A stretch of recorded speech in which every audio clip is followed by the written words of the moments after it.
He could have walked away. No one would have known. No one would have blamed him. Standing in the dark throat of a mountain storm that was tearing the world apart around him, Cole Bennett faced a decision that couldn't be undone. Abandon the stranger dying under the wreckage or destroy everything he'd spent 5 years building. He chose wrong. Or right. Depends on your definition of a human being. And that single choice pulled both of them into 7 days of hell, betrayal, and a truth nobody wanted to hear. Hit like, drop your city in the comments so I can see how far this story has traveled. And stay with me until the end. You won't want to miss what happens on day 3. The drive up had taken 4 hours longer than it should have. Cole had known that going in. He'd checked the weather twice that morning.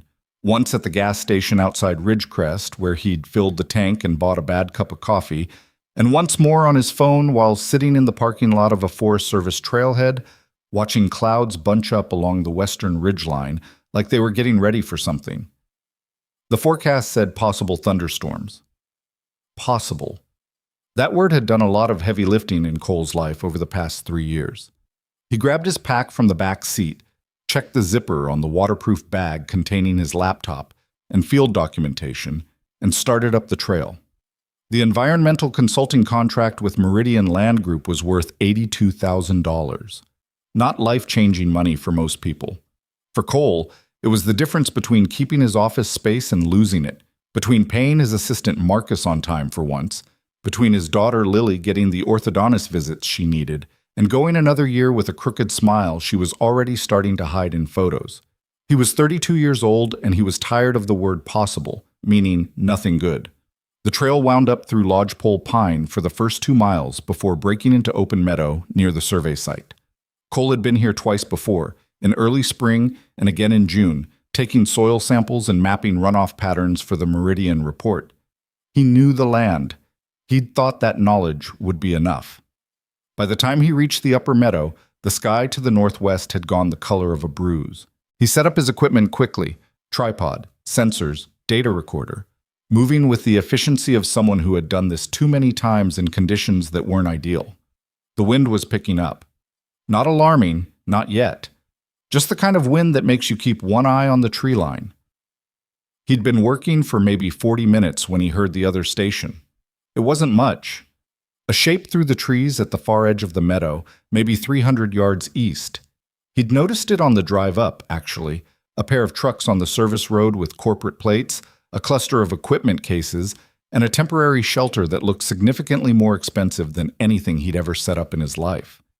Whoever they were working the same elevation band he was, probably for different reasons. He didn't think much about it. The wind shifted. That was the first real warning.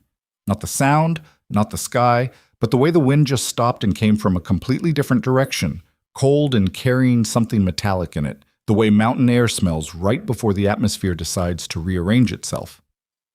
Cole looked up. The cloud bank had moved faster than it had any right to. The western ridge was already gone, swallowed into a wall of dark gray that was rolling east with the kind of deliberate speed that made your stomach drop. He'd seen bad storms in the mountains before. He'd never seen one move quite like this. He grabbed his phone. No signal. Of course.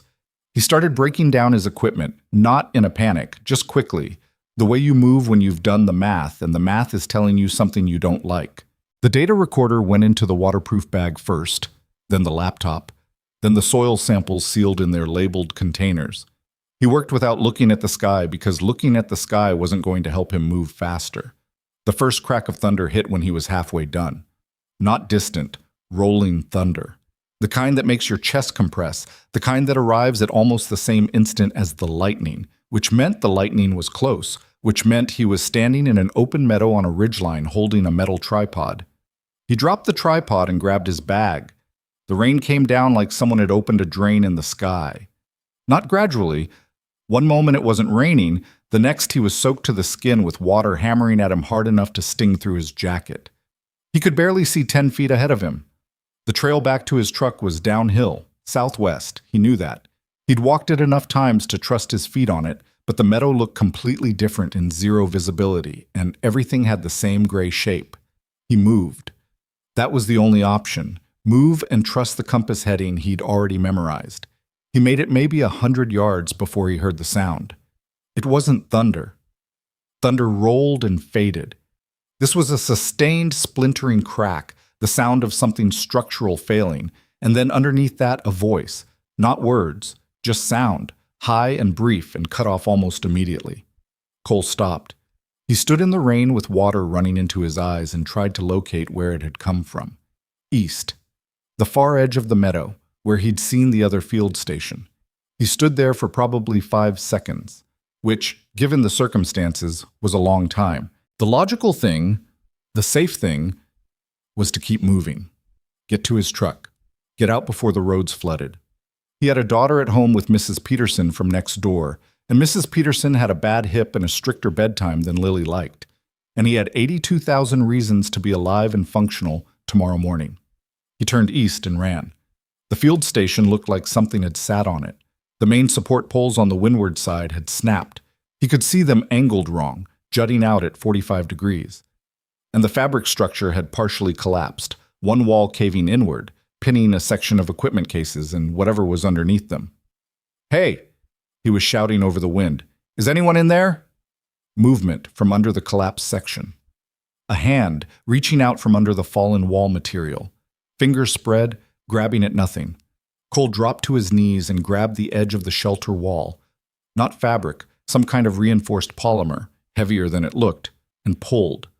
It didn't move easily. He repositioned, got better leverage with his legs, and pulled again. The wall lifted about 18 inches. Enough. The woman who crawled out from under it was soaked and covered in a thin layer of mud from a water container that had burst when the wall came down. She was wearing a high-quality field jacket with the collar up, and her dark hair was plastered to her face. She had a gash on her forearm, not deep but bleeding freely, and she was holding a hard-shell case to her chest like she'd fall asleep before she let go of it. "There's someone else," she said immediately. Her voice was steadier than he would have expected. "My assistant went to check the sensor array. She should be—" "I'm here." Another voice from the trees at the edge of the clearing. A younger woman, early 20s, already running toward them. "I got under the equipment shelter when it started. I'm fine." She stopped when she saw the state of the main structure. "Oh, that's bad." Nadia. The first woman looked at her assistant with something like relief that she was trying to keep controlled. "Take the case." Nadia took the hard shell case. The woman who'd been trapped pressed her hand against the gash on her forearm without looking at it. "Thank you," she said to Cole. Not warmly, not coldly, direct, like someone issuing an acknowledgement rather than an emotion. "We need to move," Cole said. "This meadow is no place to be right now." "I'm aware." She looked around at what remained of her station. The collapsed shelter, equipment cases scattered across the wet grass, a weather monitor blinking orange from somewhere in the wreckage. "The data drives. I need to get the— Where are they?" She pointed to a black storage unit that was half buried under the collapsed wall. Cole looked at it, looked at the wall, looked at Nadia. "Both of you grab that edge," he said. "I'll lift. When I say go, pull it toward you." It took 3 tries. The first 2 times, the weight shifted wrong and they had to reset. The third time, Cole locked his knees, got his shoulders into it, and shoved upward with everything he had while the 2 women pulled. The storage unit came free with the sucking sound of mud releasing, and Nadia dragged it clear. The woman, he still didn't know her name, moved to it immediately and started checking the exterior. Her hands were shaking, but not badly. She found the latches, opened the lid, and spent about 3 seconds visually inspecting the contents inside. "Intact," she said. "Great. Let's go." "My weather station is still—" "Let it go," Cole said. "Whatever it's recording right now isn't worth dying for." She looked at him for a moment. It wasn't a hostile look exactly, more like she was recalibrating something, like she wasn't used to people telling her to leave things behind, and she was deciding whether to be offended or practical. She chose practical. "Nadia, the data case, and the storage unit. Leave everything else." They moved. Cole's truck was 300 yards of degraded trail and 1 steep switchback away. The other team's vehicles were parked closer, but when they reached the service road, they found out why that wasn't going to help them. A section of the embankment above the road had given way. Not catastrophically, not yet. but enough to dump a wall of mud and rock across both lanes about 50 feet downhill from where the trucks were parked. The road out was already cut off. Cole stood in the rain looking at the wall of debris and did the math. "Is there another route out?" the woman asked. She was standing next to him, squinting against the rain. "There's a logging road about 2 miles east, connects to the county highway further north." He paused. "But if this much came down this fast, the logging road is probably worse." She said it flatly. Not a question. "Probably." Nadia was already on her phone. "I can't get a signal. I had partial signal 20 minutes ago and now it's nothing." Cole tried his own phone. Same result. He looked at the sky, which by now was doing things he'd never seen a mountain sky do at this time of year. The color was wrong, not just overcast. There was a greenish tint at the edges of the cloud mass that he associated with conditions he'd only read about. "What's your name?" he asked the woman. She looked at him. A brief assessment, like the question had interrupted something. "Victoria," she said. "Victoria Langford." He knew the name. Not well, not immediately, but it was there somewhere in the back of his head. A magazine cover, a conference he hadn't attended, something about environmental technology, and a Forbes list. He filed it away. "Cole Bennett. I'm an environmental consultant. My truck is up the trail." He looked at the blocked road again. "We're not driving out tonight." "I know. I have a survival shelter in my pack. 2-person, technically, but does it stand in wind like this? It's rated to 60-mile-an-hour sustained. What we're in right now is probably..." Another crack of thunder. The ground actually shook. 55, Nadia said, looking at her phone screen where a local weather app was somehow still loading data. "Gusting to 73. Cole looked at his shelter, then at the storage unit, then at Victoria's face. "My truck has a camper shell," he said. "It's not comfortable, but it's solid." They moved. Getting up the trail in those conditions took twice as long as it should have. The rain had turned the dirt path into something between mud and running water, and Cole's boots, good boots, but not designed for this, were soaked through within minutes. He could hear Nadia behind him breathing hard. Victoria didn't make a sound, which he found mildly impressive and mildly concerning in equal measure. His truck was where he'd left it, tilted slightly on the uneven pull-off, the camper shell rattling in the wind but holding. He unlocked it and got the rear door open. Inside, sleeping bag, emergency kit, a folded tarp, 2 days of food he'd packed out of habit, and the equipment cases he'd already loaded before the storm hit. "Get in," he said. Nadia climbed in without hesitation. Victoria handed up the data case first, then the storage unit, then climbed up herself. Cole shut the rear door, went around to the cab, and sat in the driver's seat for a moment with rain hammering the windshield. He tried to start the engine. It turned over. He let out a breath he hadn't realized he'd been holding. He couldn't drive anywhere. The road was gone, but the engine meant heat, and heat was something. He sat there listening to the storm and trying to think clearly. The situation was bad, but not unsurvivable. He had supplies. He had shelter, however improvised.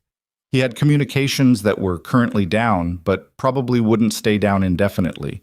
Weather systems moved, signals came back. The immediate danger was the storm itself, and the truck was reasonably protected here against anything short of a falling tree or a serious mudslide. He turned and looked through the window that separated the cab from the camper area. Nadia had pulled the sleeping bag over her shoulders and was attempting to dry her phone with her sleeve. Victoria had the hard shell case open and was going through its contents with a flashlight she'd produced from somewhere in her jacket, checking each item, running her fingers along connections and seals. Cole knocked on the window. Victoria looked up. "You need that gash on your arm looked at," he said, loud enough to carry through the glass. She glanced down at her forearm like she'd forgotten about it. "I'm fine." "The bleeding stopped, but you need it cleaned. I have a first aid kit." She held his gaze for a second. Then she nodded. He climbed into the back and dug out the kit. Victoria sat with her arm extended while he cleaned the cut with antiseptic.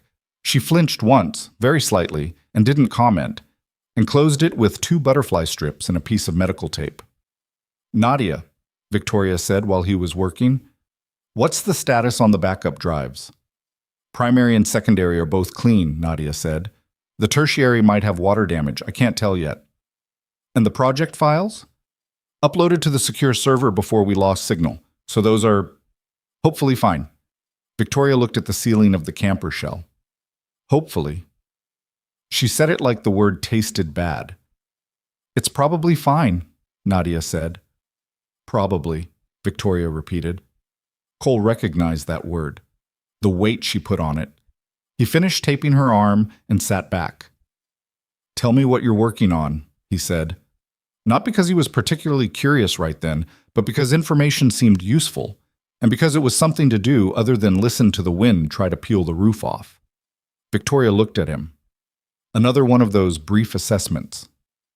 Watershed restoration assessment, she said. 14-month field study on post-fire rehydration cycles in high-elevation ecosystems. We're supposed to have preliminary findings ready for the annual board review in 3 weeks. Cole absorbed that. Verdana sustainability?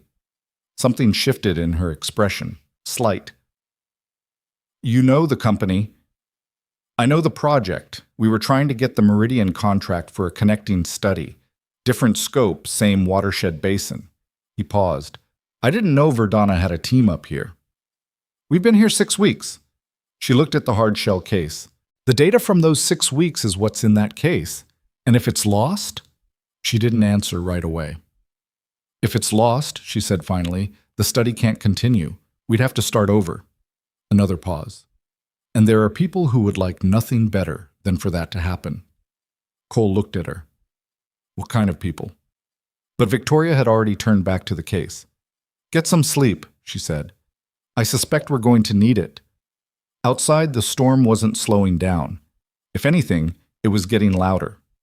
The truck shuddered in a particularly aggressive gust, and Nadia made a small sound that wasn't quite a word. Cole leaned back against the wheel well and looked at the rain running down the camper window in sheets. He thought about Lily, who was probably asleep by now at home with Mrs. Peterson, unaware that her father was sitting in a truck on a mountain road with a blocked exit in a storm that had just started to feel like something more than a storm. He thought about the $82,000 contract and the report that was sitting in his waterproof bag, intact for now. He thought about what Victoria Langford had just said. People who would like nothing better. He'd been in enough professional situations to know what that sentence meant. Not accident. Not bad luck. Something deliberate, waiting for a moment exactly like this one to make itself useful. He didn't say any of this out loud. He pulled his jacket tighter, found a position against the wheel well that wasn't quite comfortable but wasn't unbearable, and closed his eyes. Tomorrow was going to be harder than today. The storm agreed. It rained without stopping for the next 11 hours, and by morning, when pale gray light finally filtered through the camper windows, and Cole sat up with every muscle in his lower back screaming at him, the world outside the truck was a different world than the one they'd driven into. The meadow below the tree line was gone under 6 inches of standing water. The service road was worse than blocked. It had sheared away entirely in 2 places, taking a section of embankment the width of a school bus with it. 3 of the lodgepole pines nearest the pull-off had come down, one of them landing close enough to the truck bed that Cole could see bark fragments on the camper roof through the rear window. He sat in the driver's seat and drank cold coffee from a thermos he'd found under the passenger seat and tried to think. How bad? Victoria's voice, from the back. She was already awake. He hadn't heard her move. Bad, he said. Road's gone in 2 places. The trail down through the meadow is flooded. A pause. What's our realistic window for getting out? Cole looked at the sky. Still overcast, heavy, but a different quality of gray than last night. Not the angry, pressurized gray that had come before the worst of it. Flood level will start dropping in 18 to 24 hours if the rain stays light. He turned around to look at her. She was sitting with her back against the side wall, knees drawn up, the data case beside her. She looked tired, but alert. But the roads might be a different story. Washout like this could take days to clear. We can't wait days. I know. The board review. I know, he said again. Not dismissively. He just meant it. He understood. We need to find another way out. Nadia was still asleep, half buried under the sleeping bag, one arm over her eyes. Victoria looked at her for a moment. There's a high route, Cole said. He'd been thinking about it since he woke up. Forest Service maintained, or it used to be, 7, maybe 8 miles through to the North Ridge. It connects with the old fire road that comes out above Calvert Gap. From there, it's about 4 miles to the county highway. Victoria was quiet. That's through the high country, she said. Yes. In post-storm conditions. Yes. She looked out the window at the gray morning. Can you navigate it? I've been up there twice, once in spring, once in summer. He paused. Never after a storm like this. It was the honest answer. He could see her deciding whether she wanted honesty or reassurance. She picked honesty. What do we need? They spent the next hour taking inventory. Cole had 2 days of emergency food, protein bars, a packet of instant oatmeal, some dried fruit, plus the emergency kit with basic medical supplies, a compact multi-tool, parachute cord, and a waterproof fire starter kit. He had the small 2-person emergency shelter he'd never actually used in the field, rated to the conditions they were probably going to face. Victoria's team had more food. They'd been set up for a week-long field stay and had supplies for 3 people. Most of it had been in the vehicles, which were inaccessible, but Nadia had grabbed a pack when she'd gone to check the sensors, and it had a day and a half of provisions in it. Between the 3 of them, 2.5 days of food. A weak signal from Nadia's phone that let them send 1 partial text to an emergency contact before it disappeared again. A compass. Cole's maps, which were in his pack in the waterproof bag, paper maps of the area he'd brought out of professional habit and was now profoundly grateful for. We tell my emergency contact where we're heading, Victoria said. Even if she doesn't get it, we try. Agreed. Nadia drafted the message while Cole studied the map. The high route looked manageable on paper. It always did on paper. The problem with paper was that it didn't show you what a north-facing slope looked like when 4 inches of rain had just saturated the soil on top of 50-year-old duff, or how fast a creek crossing became impassable when the upstream drainage was emptying all at once. But they didn't have better options. We go this morning, Victoria said. Weather window looks like 4 to 6 hours of light rain, then possibly clear. If we move by 9, we can make the first ridge before noon. Cole folded the map carefully. It's going to be rough going. I didn't say it wouldn't be. She said it without drama, just stated it. Cole looked at her, really looked at her for the first time since the chaos of the night before. Without the mud and the emergency, in the pale morning light, she looked like exactly what she was, someone who'd built something hard and was carrying the weight of it everywhere she went. There were shadows under her eyes that hadn't been put there by last night. Your team at the company, he said. Is there someone who can start working on the board situation from their end? Buy us some time? Something crossed her face that wasn't quite a reaction, more like a door closing. My team, she said carefully, is the issue. He waited. There's a man named Gerald Hast. He's the chief operations officer. He's been trying to get this project defunded for 14 months. She said it quietly, the way you say things you've said to yourself so many times, they've lost their texture. He needs me to fail, specifically here, specifically now, while the board is watching. She looked at the data case. If I come back from this mountain without that data, without those records, with nothing to show for 6 weeks of field work, he wins.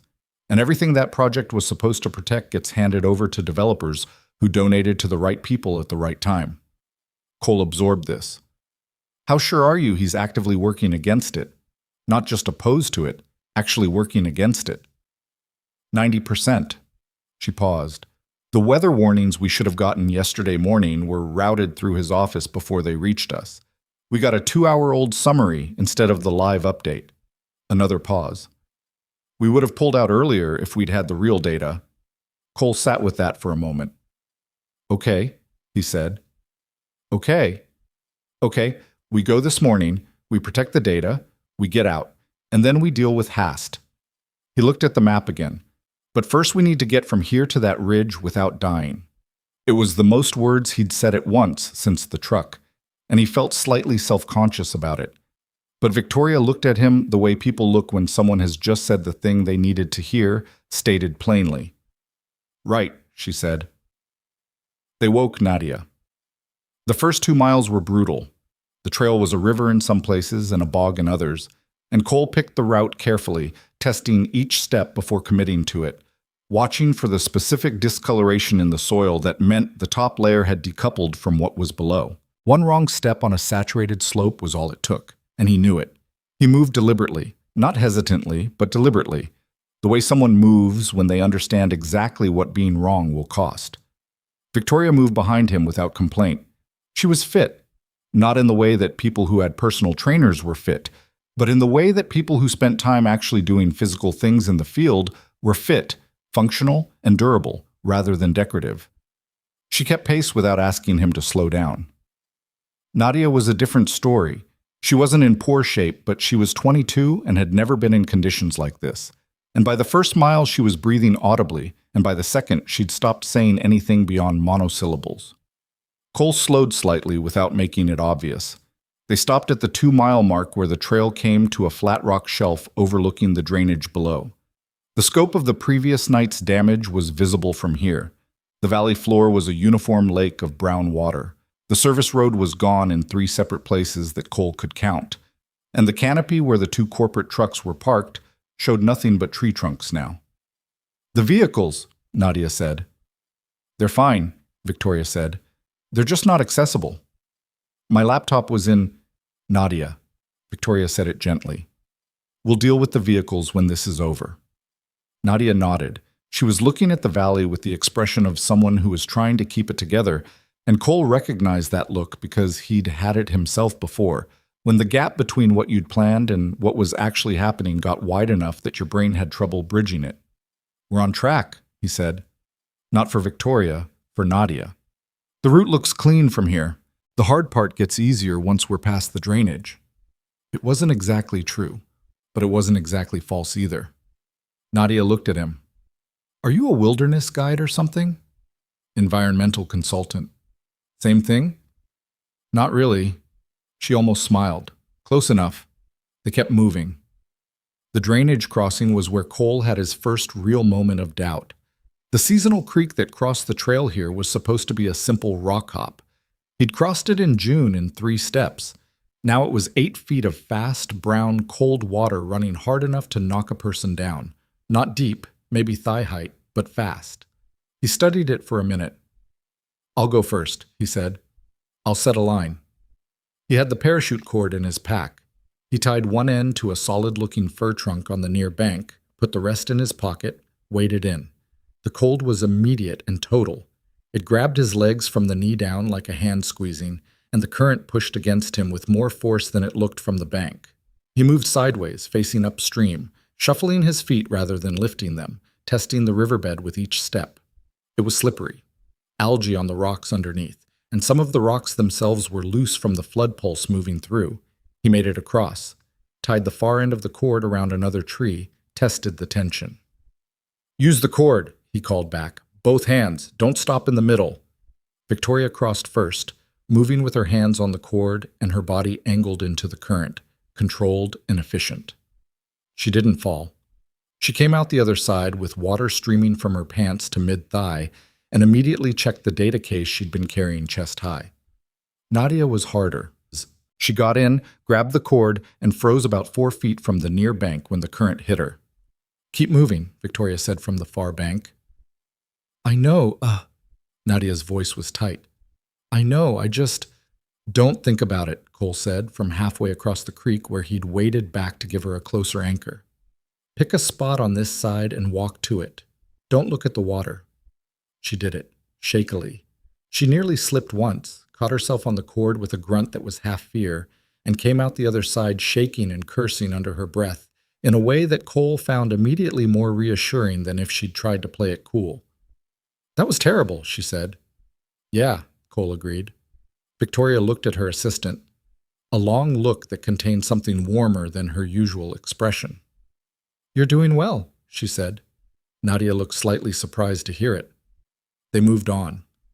The sky cleared partially around midday, not sunny, but lighter, the cloud ceiling lifting and the rain dropping to a light mist. Cole stopped at a flat section of trail and ate half a protein bar standing up, watching the ridge above them. They were maybe an hour from the crest, and the route ahead looked intact. No obvious slide debris, no blocked sections. Victoria stood next to him, eating the other half of his protein bar because he'd handed it to her without thinking about it, and she'd taken it the same way. "Tell me about the project," he said. She was quiet for a moment, chewing. She'd taken her jacket off and tied it around her waist during the climb, and the long-sleeved thermal she wore underneath showed the tape on her forearm from last night. 16 river miles of fire-damaged watershed, she said. The Callaway Creek corridor. Burned in 2019, and the recovery it's not going the way the models predicted. She looked at the ridge. Something about the soil chemistry post-fire is different from historical patterns. The rehydration cycle is slower. There might be a cascade effect happening that we haven't documented before. A pause. If we can prove it with this data, there's a legislative window in the next 8 months to protect that corridor before it goes to development. And if you can't prove it, then it's theory, and theory doesn't stop bulldozers. Cole looked at the hard-shell case she was carrying. 6 weeks of field data. Irreplaceable. What has Haas gained from killing it? Victoria's jaw tightened slightly. Verdana has a development subsidiary. Separate brand, same parent company. Gerald sits on both boards. She said it without looking at him. If the sustainability project fails, the corridor loses protection, and the development subsidiary steps in with a pre-existing proposal. Gerald gets credit for both sides of the transaction. That's, Cole started. Legal, technically, she said. The board structure is complicated enough that it's hard to call it a direct conflict. He's been very careful. But you can prove it? She finally looked at him. I can prove that the safety communications were deliberately delayed. I can prove the project was financially underfunded in ways that required my personal authorization to work around. I can prove a pattern. She paused. Whether that's enough, I don't know yet. Cole thought about this. How long have you known? 8 months. Why haven't you? Because I needed the data first. Her voice was flat. Not defensive, just flat. Without the data, the project fails anyway. The project failing is what Hast wants. I couldn't fight him and run the project simultaneously without one of them suffering. She looked away again. I chose the project. Cole didn't say anything for a moment. He thought about what it looked like from the outside. A billionaire, a board, a corporate power play. And then thought about what it actually felt like from the inside, which was probably a lot more like what he knew than he would have expected. The feeling of having too many things to hold and not enough hands. The arithmetic of limited resources applied to unlimited problems. Okay, he said again. Hess doesn't know we're up here together. No. So he doesn't know what documentation you might have picked up. She looked at him. A different kind of look than before. Quicker, sharper. I have field records that go back 3 months, she said slowly. Communications logs, weather summaries, internal memos that came through official channels. She paused. If someone cross-referenced those with the communications that didn't come through, the gap would show the manipulation. Yes. Cole capped his water bottle and looked at the ridge. Then we protect all of it, he said. Not just the ecological data. Everything. Another silence. You're an environmental consultant, she said. Correct. You documented weather conditions yesterday, before the storm. He looked at her. Correct. And the day before. You said you'd been here twice. In spring. And June. He understood where she was going. I have time-stamped field records from both visits, including conditions. Something changed in her expression. Not dramatically, but something shifted, the way a weight shifts when you find a way to share it. Cole, she said. Yeah, we need to get off this mountain. Working on it? She almost smiled. Close. Not quite. But it was in the direction of something. They found Nadia 20 feet up the trail, already moving, her pack resettled on her shoulders, looking back at them with the particular expression of someone who has decided that forward is better than stopped. Are you two done with the motivational moment? She asked. Because the sky is doing something I don't like. Cole looked up. She wasn't wrong. The clear patch they'd had for the past hour was compressing from the northwest again, a second cloud bank rolling in lower and faster than the first. "Move," Cole said. They moved. The ridge crest was 45 minutes of hard climbing through terrain that had seen better days. A section of trail near the top had washed out, and they had to cut through dense brush for about 200 yards, Cole going first with his multi-tool to clear the worst of it. The thorns catching on everyone's clothing and hands in the low-key, miserable way of things that aren't dangerous but are deeply unpleasant. When they finally broke onto the ridge, the wind hit them full force. It wasn't last night's wind. Last night's wind had been violent and purposeful. This was colder, steadier, the kind of wind that didn't punch but pressed, the kind that made you lean into it just to stay upright. The view from the ridge was spectacular in the way that views are spectacular when you're too tired and cold to fully appreciate them. Valley after valley, rolling north, the highway a gray line glinting in the distance, and between here and there, another 2 miles of terrain that looked straightforward on the map and was probably not. "How far?" Victoria asked. 2 miles to the fire road. Fire road connects to the highway, maybe another hour and a half. And then? Then we find a cell signal and start making very specific phone calls. She nodded. "It's cold up here," Nadia said. She was standing with her arms crossed, teeth not quite chattering, her wet clothes doing nothing useful in the wind. "Emergency shelter," Cole said, pulling his pack open. "Not for the night. Just for 10 minutes while we layer up and eat something real. Then we go." He had the shelter up in 3 minutes. They sat inside it, out of the wind, eating the last of the real food. Some kind of trail mix that Nadia had been hoarding and produced now with the sheepish energy of someone who'd been rationing it privately all day, which Cole respected completely. "Tell me something," Nadia said. She was looking at Cole with the particular curiosity of someone who's been in a stressful situation with a stranger long enough to stop pretending they're not curious. "You have a family?" "A daughter," Cole said. "Lily. She's 9. And she's at home, with the neighbor." Nadia looked at him. "Are you worried about her?" The honest answer was yes, but the worry was clean and specific. Not the free-floating anxiety he sometimes felt in regular life when things were uncertain and complicated, but the simple worry of a parent who knows their child is safe with a bad hip neighbor and an unnecessarily early bedtime. Lily was fine. He knew she was fine. "She's fine," he said. "She'd be upset about my truck, though. She's very attached to the truck." Nadia laughed. It was the first full laugh any of them had managed, and it was slightly too loud for the situation, and it made Cole feel something loosen in his chest. Victoria, sitting with her knees up and the data case beside her, did not laugh. But she looked at him with something that was, if not warm exactly, at least less guarded than before. "She sounds like she has her priorities," Victoria said. "She really does." "Good," Victoria said. And she said it in a way that made it clear she meant it. The second wave of weather hit them 20 minutes after they left the ridge crest. Not as violent as the night before, but colder. The temperature had dropped significantly with the altitude and the new front, and the rain had the weight and texture of something that wanted to be snow but hadn't committed yet.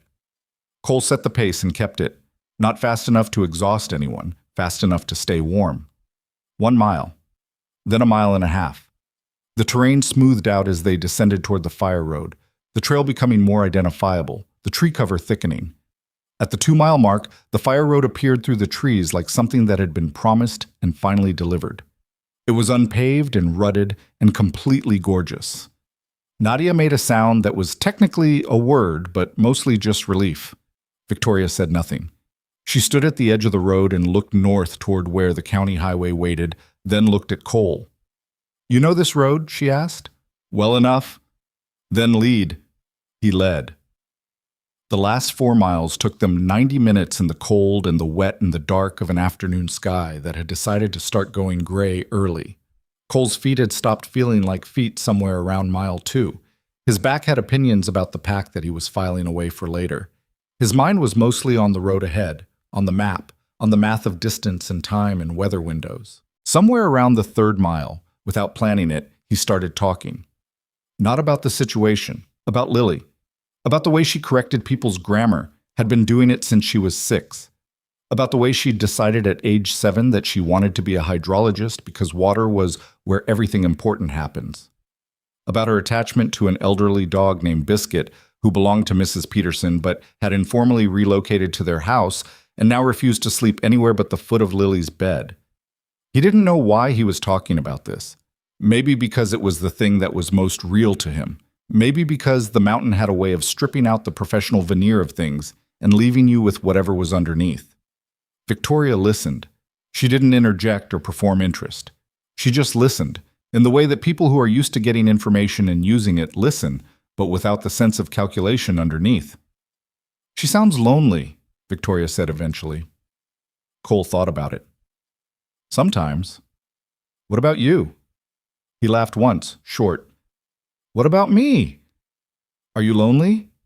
It was an unusual question to ask on a mountain in the rain after surviving a night in a truck together, but somehow it wasn't strange.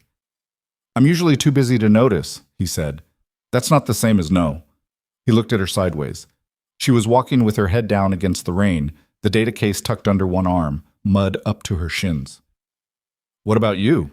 he asked. A pause. "I run a company with 4,000 employees," she said. "I'm rarely alone." "That's not—" "I know," she said. "I know. That's not the same as no." They walked the rest of it without saying much. When the county highway appeared, when the actual asphalt of the county highway appeared through the trees with a painted center line and a speed limit sign and everything, Nadia sat down on the gravel shoulder and put her face in her hands and said several words that Cole was choosing not to register. Victoria stood in the road. She held up her phone. 1 bar, intermittent. She dialed. It rang 3 times. "Rachel," she said. Her voice had changed, back to the version of herself that ran things. "I need you to pull everything you have on Gerald Hast's communications to the field team from October through yesterday. Everything. Routing logs, timestamps, summaries. Yes. No, I'm not. I'm fine. I'm standing on a county road in wet clothes, and I need you to start pulling those records right now." A pause. "I'll explain everything when I'm in a vehicle. Just start pulling." She hung up. She looked at Cole. "I need a cell signal strong enough for a call to my attorney," she said. "Calvert Gap has a tower, 20 minutes south. Then we need a vehicle."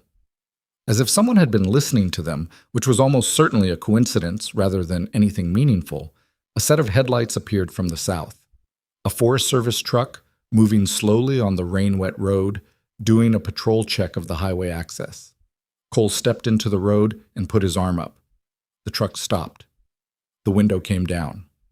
A woman in her 40s with short gray hair and the expression of someone who had seen things on this highway before, but maybe not quite this.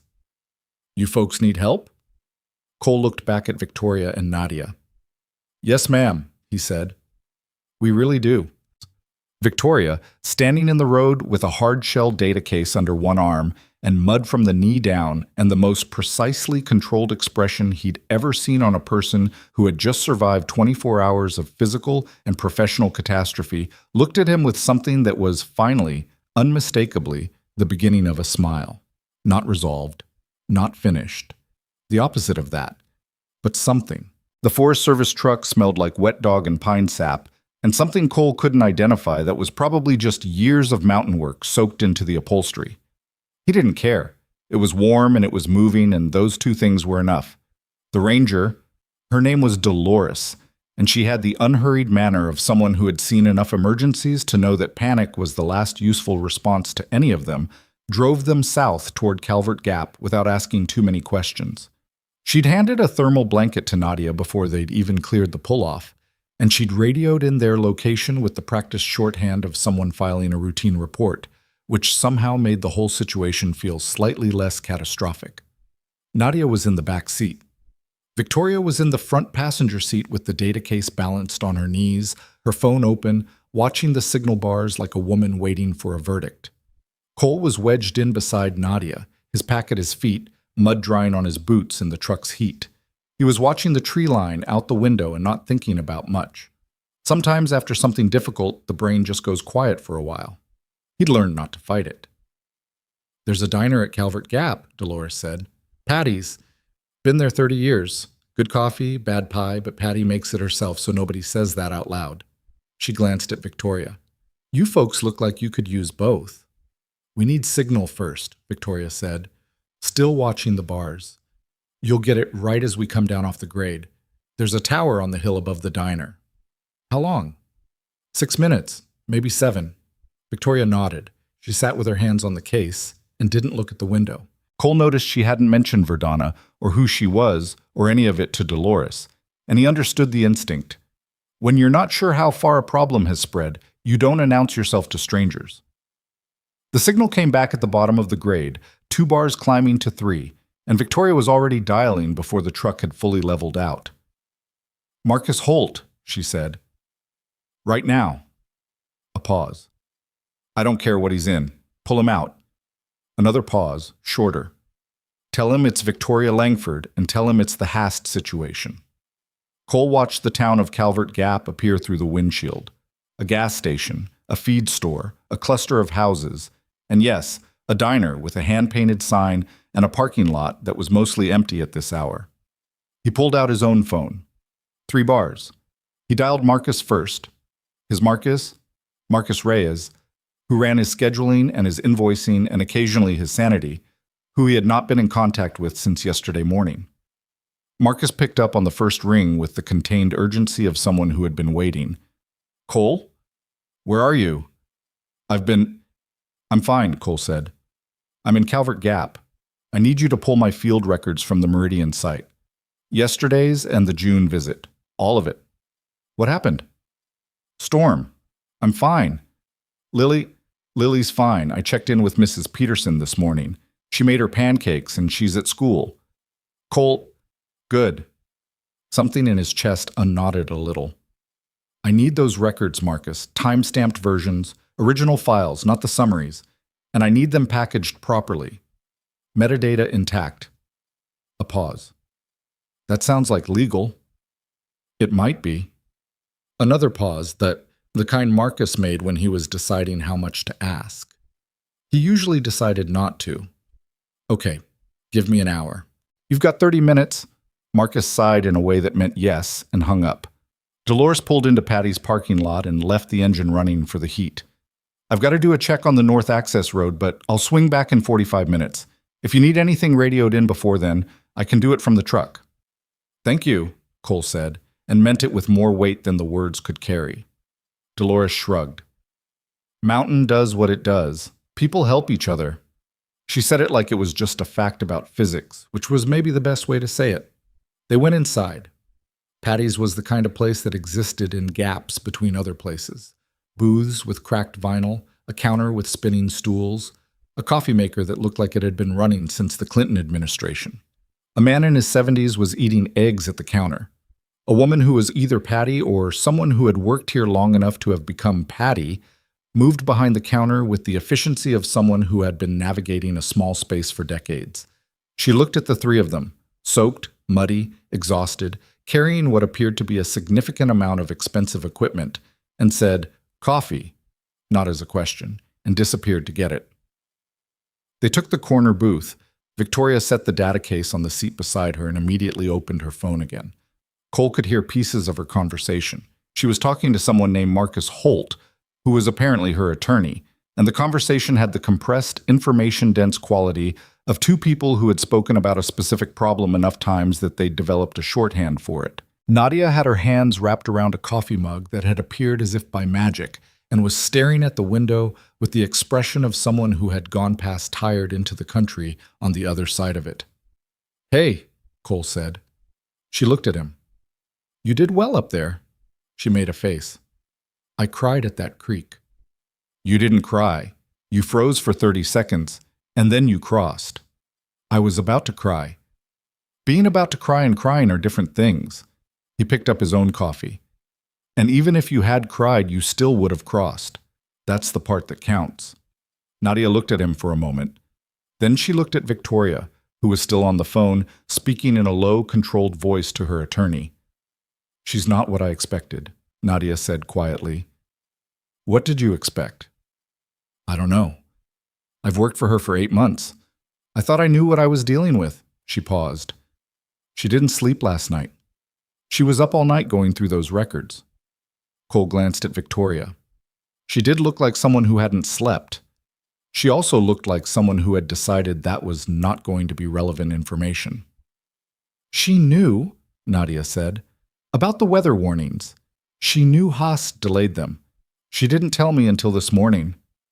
She was protecting the project. She was protecting me too. Nadia said it like she was still working out how she felt about it.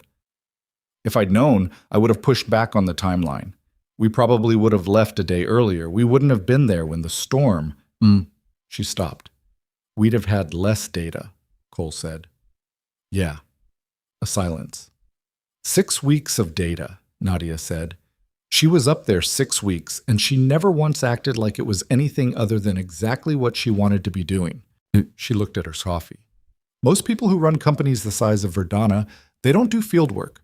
They have people for that. She had me for that. She came anyway. Cole thought about what Victoria had said on the ridge. I chose the project, not the company, not her position, not her reputation. The project. He was still thinking about it when Victoria hung up and looked across the table at him. Marcus Holt is starting the records request today, she said. He says we have a viable case if we can establish a pattern of deliberate interference. But he needs specifics on the communication delays. She looked at him steadily.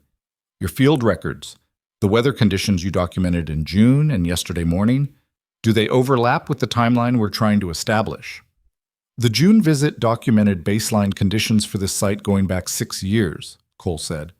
And yesterday I logged the official NWS warnings I was working off, time-stamped, with the source URL. He paused.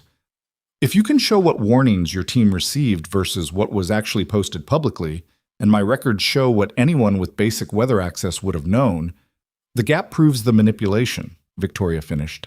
It's a data point. Your attorney would know better than me what it proves legally. Marcus says it's the kind of thing that makes other evidence more credible, corroboration from an independent source. She was looking at him carefully in the way she'd looked at him on the ridge, like she was recalibrating something. You'd be willing to provide those records formally. It wasn't entirely a question. Yes, he said, but not as a favor. He said it clearly, without apology.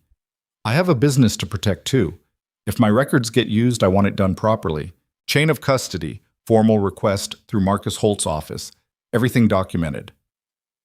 Something in her expression shifted. Not offense, the opposite of it. Like he'd just confirmed something she'd been assessing. Obviously, she said, and I want it on record that I provided them voluntarily as part of a documented legal request, not informally. Agreed. And Meridian gets the contract regardless of how this turns out. Now she looked at him differently. A beat. You're negotiating. I'm being clear about conditions. He held her gaze. I helped you on that mountain because it was the right thing to do. I'm helping you now because it's also the right thing to do. But I have a daughter and a business, and I'm not going to pretend those things don't exist. The silence that followed wasn't hostile. It was the silence of two people who had said something honest and were waiting to see what the other did with it. The Meridian contract is outside my direct authority, Victoria said, but I can make a formal recommendation, and my recommendations are typically followed. She paused. I'll put it in writing. Today. Today. She almost looked like she wanted to smile. You drive a harder bargain than most of my COOs. I also didn't try to sabotage your field study, so hopefully that's a low bar. This time she did smile. Brief, controlled, the kind of smile that looked like it didn't have much practice, but genuine. Nadia was watching both of them with the specific expression of someone who is watching something happen that they are going to think about later.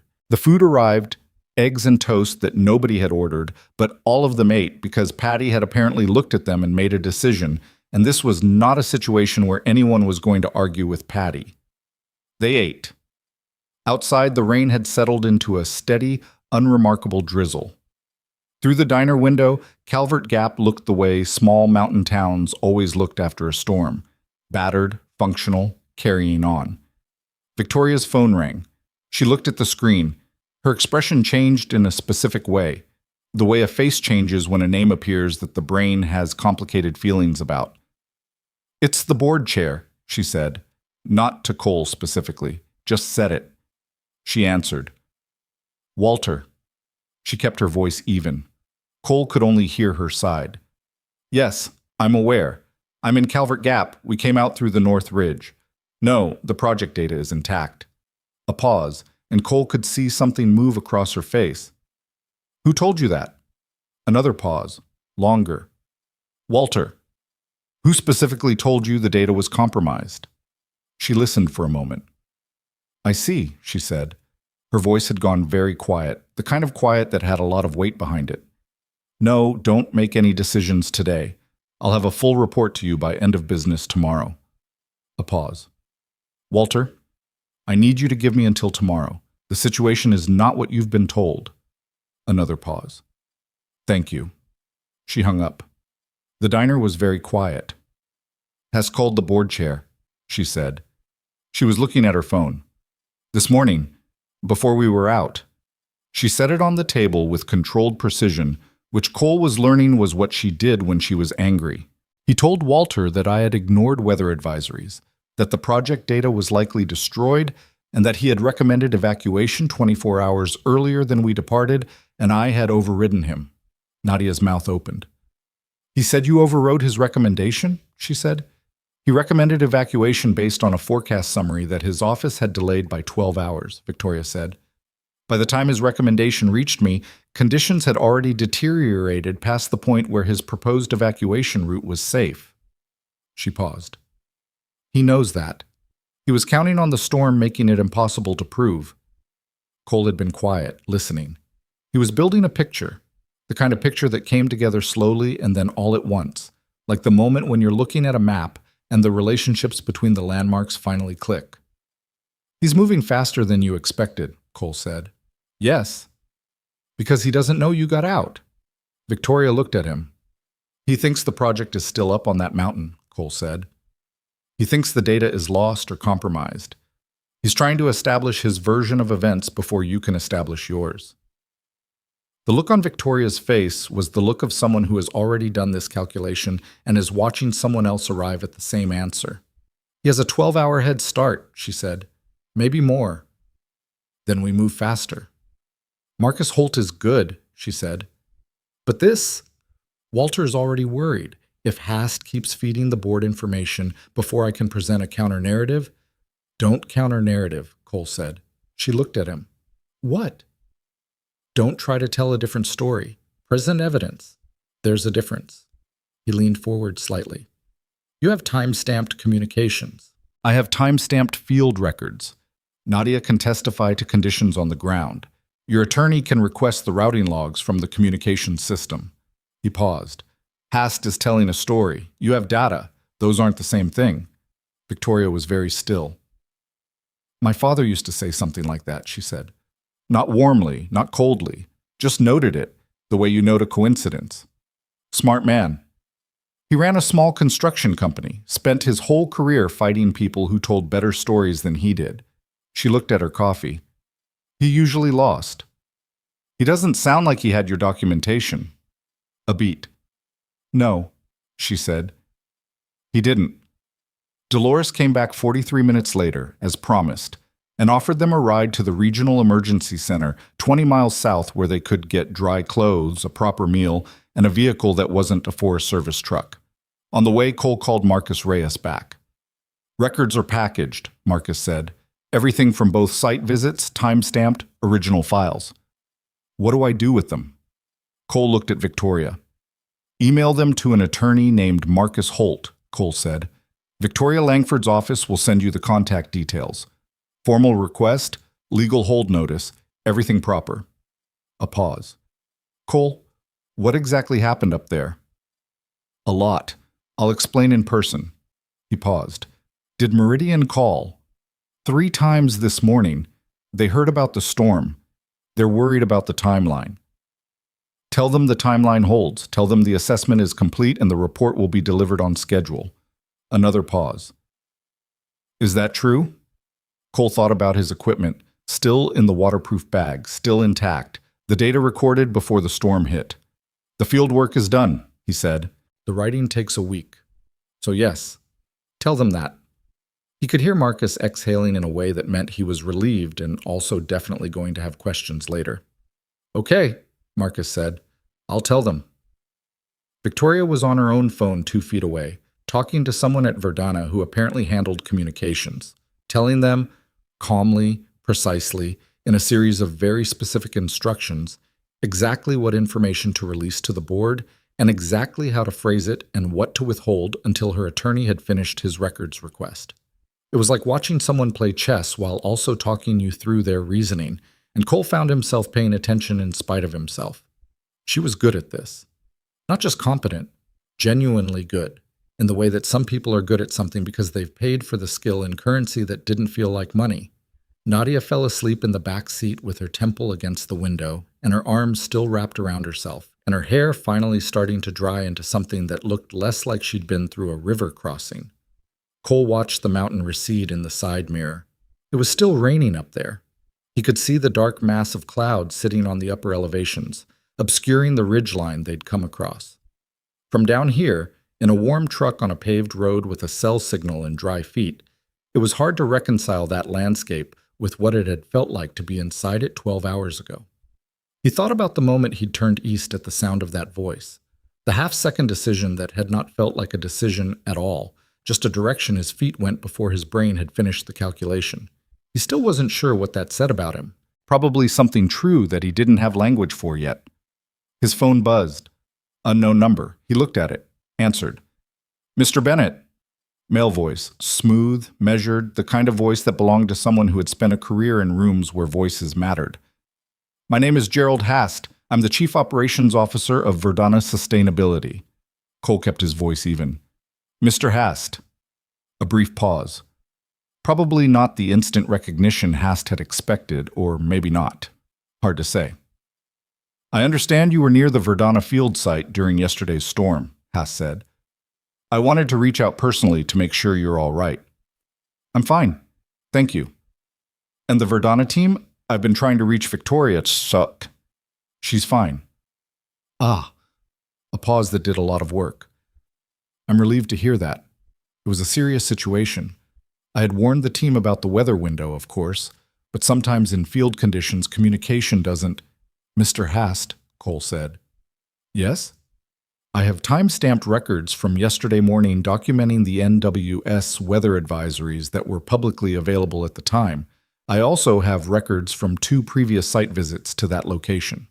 He kept his voice pleasant. Not aggressive, just informative. Those records have been placed under legal hold as of this morning. Silence on the line. Not the comfortable silence of someone gathering their thoughts. The specific silence of someone who has just understood that they've made a mistake. I'm not sure what you're implying, Hast said.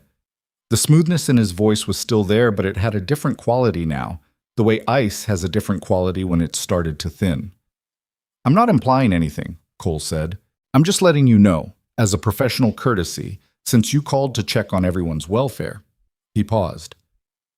It was considerate of you to reach out. Another silence. Of course, Hast said. Take care, Mr. Bennett. He hung up. Cole lowered the phone. Victoria had stopped talking on her own call. She was looking at him. He called you, she said. Just now. What did he say? Cole relayed it. Victoria was very still for a moment, then she looked out the window. He has my number blocked, she said. He's been trying to reach the board chair and my operations team directly.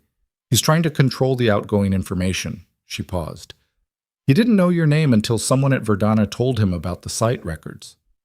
Which means someone in your organization is feeding him information. Yes.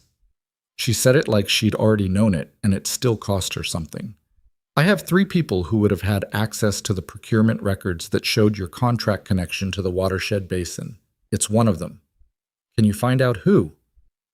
Rachel is already working on it. She went quiet for a moment. He'll know by now that I'm out. He'll know the data is intact. Her jaw tightened slightly. He'll move to the board directly. He'll try to call an emergency meeting before I can get there. Can he do that? As COO, he can request one. It takes 3 board members to approve the request. He'll have them by end of day. How far is your headquarters? 2 hours south, in the city. Then we need to be there in 2 hours. We need to be there in 90 minutes. Dolores glanced at them both in the rearview mirror with the expression of someone who had heard enough to know this was more than a weather emergency, but had the professionalism not to say so. The Regional Emergency Center was a converted ranger station with a parking lot full of county vehicles and a front room that served as both a check-in point and a waiting area. A woman at the desk gave them water and pointed them toward a locker room where they could clean up, and someone produced dry clothes from the emergency supply. Not anyone's size exactly, but better than what they had. Cole changed in 3 minutes flat, which was the minimum time required. He found Victoria outside the locker room, wearing borrowed clothes that were too large in the shoulders, her hair damp and pulled back, on the phone again. "She looks different," Nadia said, appearing beside Cole. He looked at Victoria. "She looks the same to me." "No," Nadia said. "Yesterday she looked like someone in charge. Right now she looks like someone who's afraid of losing something." She paused. "That's different." Cole thought about it. "She's been running this project for 14 months, he said. "Against someone who's been trying to kill it for just as long. That's a long time to hold something together with not enough support. She has plenty of support. She has a whole company. She has a whole company where someone she doesn't know is feeding information to the person trying to destroy her work." Cole looked at Nadia. "That's not the same as support." Nadia was quiet for a moment. Then she said, "Do you think she'll win?"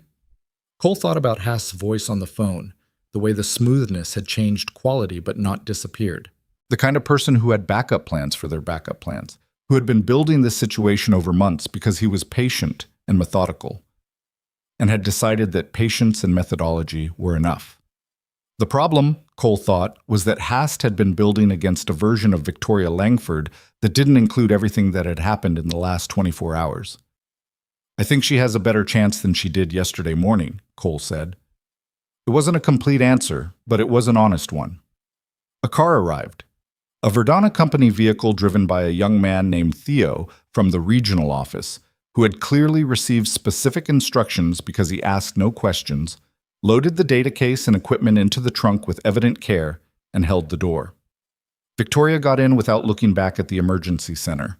Cole got in beside her because nobody had suggested otherwise and the vehicle had room. Nadia got in on the other side. The car moved south. "The board meeting," Victoria said. She was looking at her phone, scrolling through something. "Walter pushed back on Haast's request for 2 hours, which is something. We have until 4 o'clock. She checked the time. It was 1:47. "Marcus will have the communications records request filed before we arrive. I need to review the field data before the meeting. Actually review it, not just confirm it exists." "Then do it," Cole said. "In the car?" "The storage unit is in the trunk. Nadia can pull the drives." He looked at Nadia. "On it," Nadia said. She was already climbing between seats to reach the trunk access. She was tired and her hair was still half wet, and she was already working. Victoria watched her for a moment. "She's good," Cole said quietly. "She's excellent," Victoria said, in a tone that made it clear she had known this for a while, and had not thought it necessary to state it until now. Then, after a pause, "I should tell her that more." "Probably." A silence. The road south unrolled through pine forest and then foothills, and then the transition zone where the mountains started to give way to the broader valley. Cole watched it go by. He thought about the Meridian report and the writing he had to do and the call he'd make to Lily tonight and the specific relief of that call. "Hey kid, I'm fine. How was school? What did you have for lunch?" The ordinary texture of a life that was waiting for him on the other side of this. "Why did you do it?" Victoria said. He looked at her. "Last night," she said, "when you could have gone for your truck. You came east instead." It was the kind of question that deserved an honest answer, and the honest answer was not particularly flattering. "I don't know exactly," he said. "I heard something and I turned." He paused. "I try not to think too hard about those moments. Usually the thinking comes after, and the after version is always more rational than what actually happened." "What happened after?" What was the after version? He thought about it. That I have a daughter who I'm trying to raise to be a person who turns when she hears something, he said. And I can't raise her to do that if I don't. Victoria looked at him. It was a long look, not assessing this time, just looking, the way you look at something when you're deciding where to keep it in your head. She's going to be remarkable, Victoria said. Not warmly, exactly, but with a conviction that felt like it was based on evidence. She already is, Cole said. I'm just trying to keep up. Nadia reappeared from the trunk area with the hard drive unit and 3 cables, the expression on her face suggesting she had heard at least some of this exchange and was choosing to be professional about it. Ready, she said, and handed Victoria the drives. Victoria opened her laptop. She plugged in the first drive. The data loaded. Cole looked out the window. The mountains were behind them now. The city was ahead. Gerald Hast was somewhere in it, working his phones, calling in favors, building the version of this story that required Victoria Langford to have failed. He was wrong about that.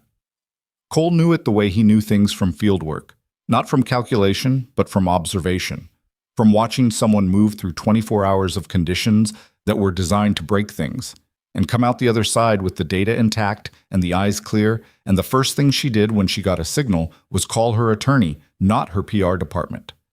That was not someone who had failed. That was someone who had been waiting for the part where she got to prove it.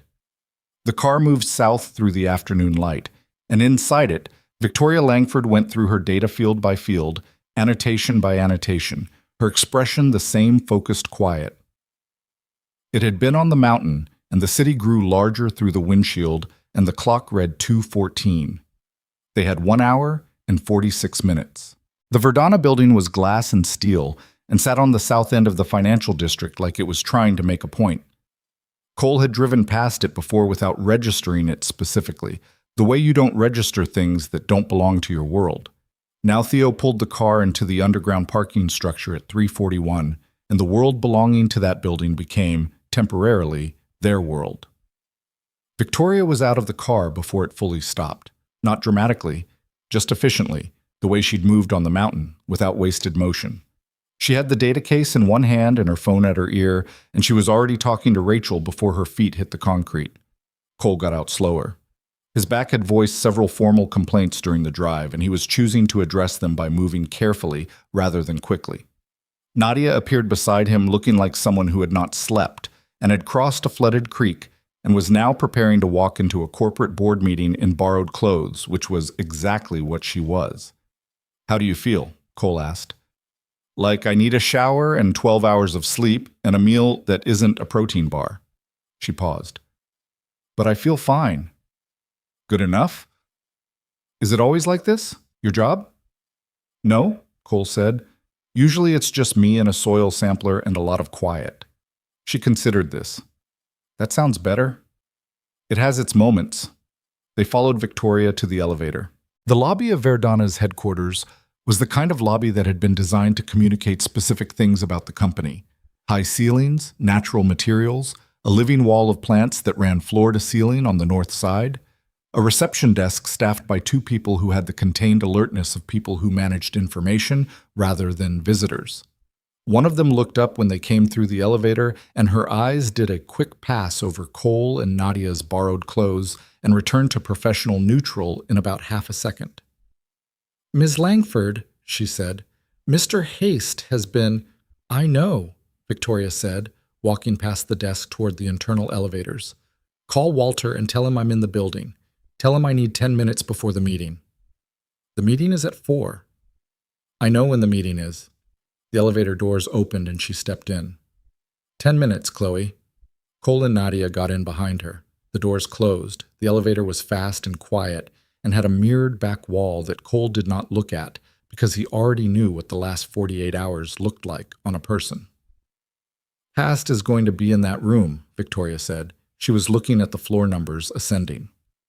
"He'll have prepared. He'll have documentation of his evacuation recommendation, his version of the communications timeline, probably a financial summary showing what the project has cost relative to projected outputs." She paused. "He's good at this. He's been doing it longer than I have." "What's your read on the board?" Cole asked. "Walter is fair. He'll hear both sides. 3 other members are... She paused in a way that said something without words. They're not Hast's people, but they respond to financial risk. If he can make the project look like a liability, they'll start looking for exits. A pause. 2 members have always supported the project. One is traveling, which Hast almost certainly knew. She looked at the doors. So the room is not favorable, but not lost. Not yet. The elevator opened onto a floor that felt different from the lobby. Quieter, carpeted, the controlled atmosphere of a place where decisions happened. A woman was waiting for them. Mid-40s, precise haircut, a tablet in one hand, and the particular energy of someone who had been managing a crisis from the other end of it all day. Rachel, Victoria said. The routing logs are in, Rachel said, falling into step beside them. All of them. Marcus Holt flagged the system before Hast could run the standard 30-day purge. She held out the tablet. 3 instances of delayed transmission to the field team. The longest was 14 hours. All 3 went through Hast's communications routing. Victoria took the tablet, read it while walking. Cole watched her face and saw nothing except focus. Is it clean? Victoria asked. The documentation. Time-stamped at the server level. It can't be altered retroactively. Rachel glanced at Cole and Nadia. Your records from the site. Marcus Holt has them. He's already cross-referenced the first delay with publicly available NWS data. And? The advisory that was delayed 14 hours shows an 87% probability of severe conditions in the watershed area. It was publicly posted at 6:14 a.m. Your team received a summary at 8:22 p.m. that evening. Rachel's voice was level. Factual. That's 14 hours and 8 minutes. Victoria stopped walking. She stood in the corridor for a moment with the tablet in her hand. Cole understood the weight of that number. 14 hours. 14 hours was the difference between a controlled departure with full equipment and whatever version of chaos Hast had been counting on. He knew, Victoria said. Quietly. Yes, Rachel said. Victoria handed the tablet back. She stood there another moment, and then she started walking again. Get Marcus Holt on the phone, she said. Tell him I need him on a live call during the meeting. Audio only. She paused. And get Cole's records printed. All of them. I want a physical copy in that room. Rachel looked at Cole. Rhea sent them 20 minutes ago, Cole said. Packet should be in your system. Rachel was already typing. Got them. She glanced up. You documented the advisory at what time? 7:52 a.m. I was at the gas station outside Ridgecrest. I checked the NWS site directly because the summary app I normally use had a lag. Rachel stopped typing.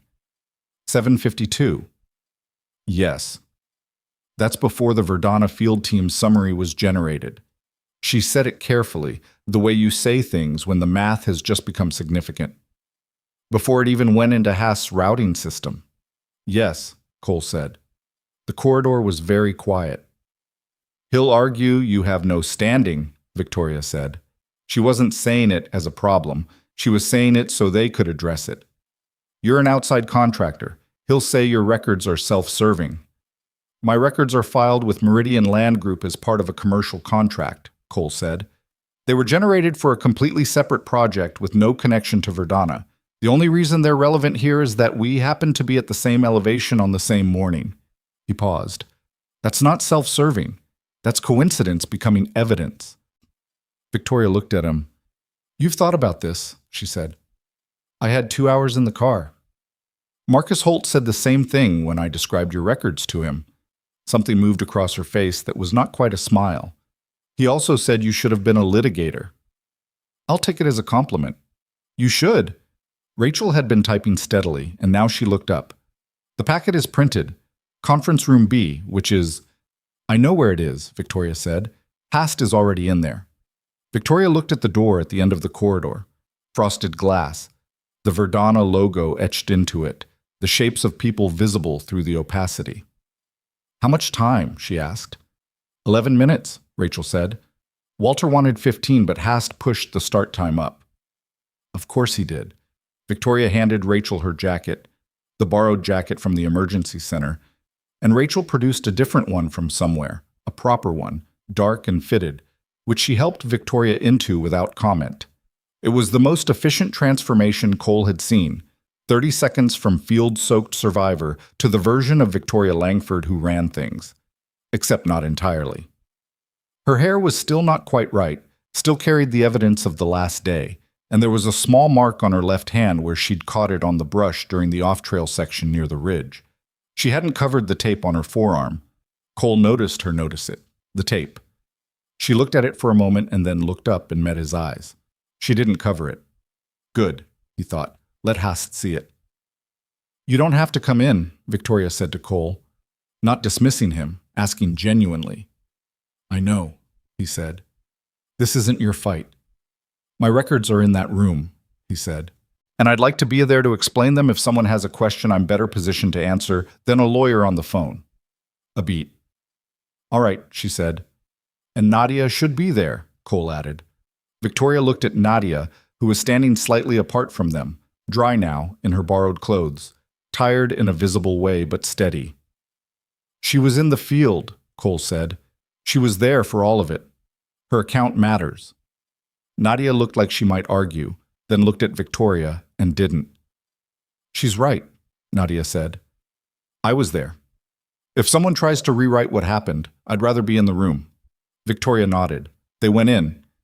The conference room had one of those views that cities gave to buildings that could afford it, floor-to-ceiling windows on the east wall showing the skyline in late afternoon light, the kind of view that on any normal day would be the first thing you noticed. Cole noticed Gerald Hast instead. He was at the far end of the long table, already seated, with two people Cole didn't know on either side of him. He was in his early 60s, compact and white-haired, with the kind of face that had probably been handsome once and now had settled into something more useful. The face of a man who had spent decades being underestimated by people who looked at the handsome part and missed the rest. He had a folder in front of him and a glass of water, and the expression of a man who has arrived early to a room because he knew the value of being there before the other person. He looked at Victoria when she came through the door. Then he looked at Cole and Nadia. Something moved behind his eyes, very fast, and was gone. Victoria, he said warmly, I'm so relieved you're safe. We've all been worried. I'm sure, Victoria said, taking a seat. She didn't look at him again after that initial acknowledgement. She set her laptop on the table and opened it. The board members came in over the next several minutes. Walter Chen, the board chair, was 70 and had the energy of someone who had been running on 4 hours of sleep for so long that his body had adjusted. He shook Victoria's hand with both of his and looked at the tape on her forearm with concern he didn't hide. You're all right? He asked. I'm functional, Victoria said, which was honest. 3 more board members. Cole was introduced by Victoria as an independent environmental consultant whose field records were relevant to the matter under discussion. He shook hands and sat down and became as quiet as possible, which was a skill he'd developed over years of being in rooms where the important thing was to listen before you spoke. Hest watched all of this. Walter Chen called the meeting to order at 4:03. He had the manner of someone who had chaired enough difficult meetings to know that the best thing you could do at the start was acknowledge that it was going to be difficult. We're here because of a serious situation, Walter said. We have conflicting accounts of what happened, and we have real questions about the status of a project that represents a significant commitment from this company. I want to hear both sides completely before anyone draws any conclusions. He looked around the table. Gerald, you requested this meeting. Do you want to begin? Haas nodded. He opened his folder.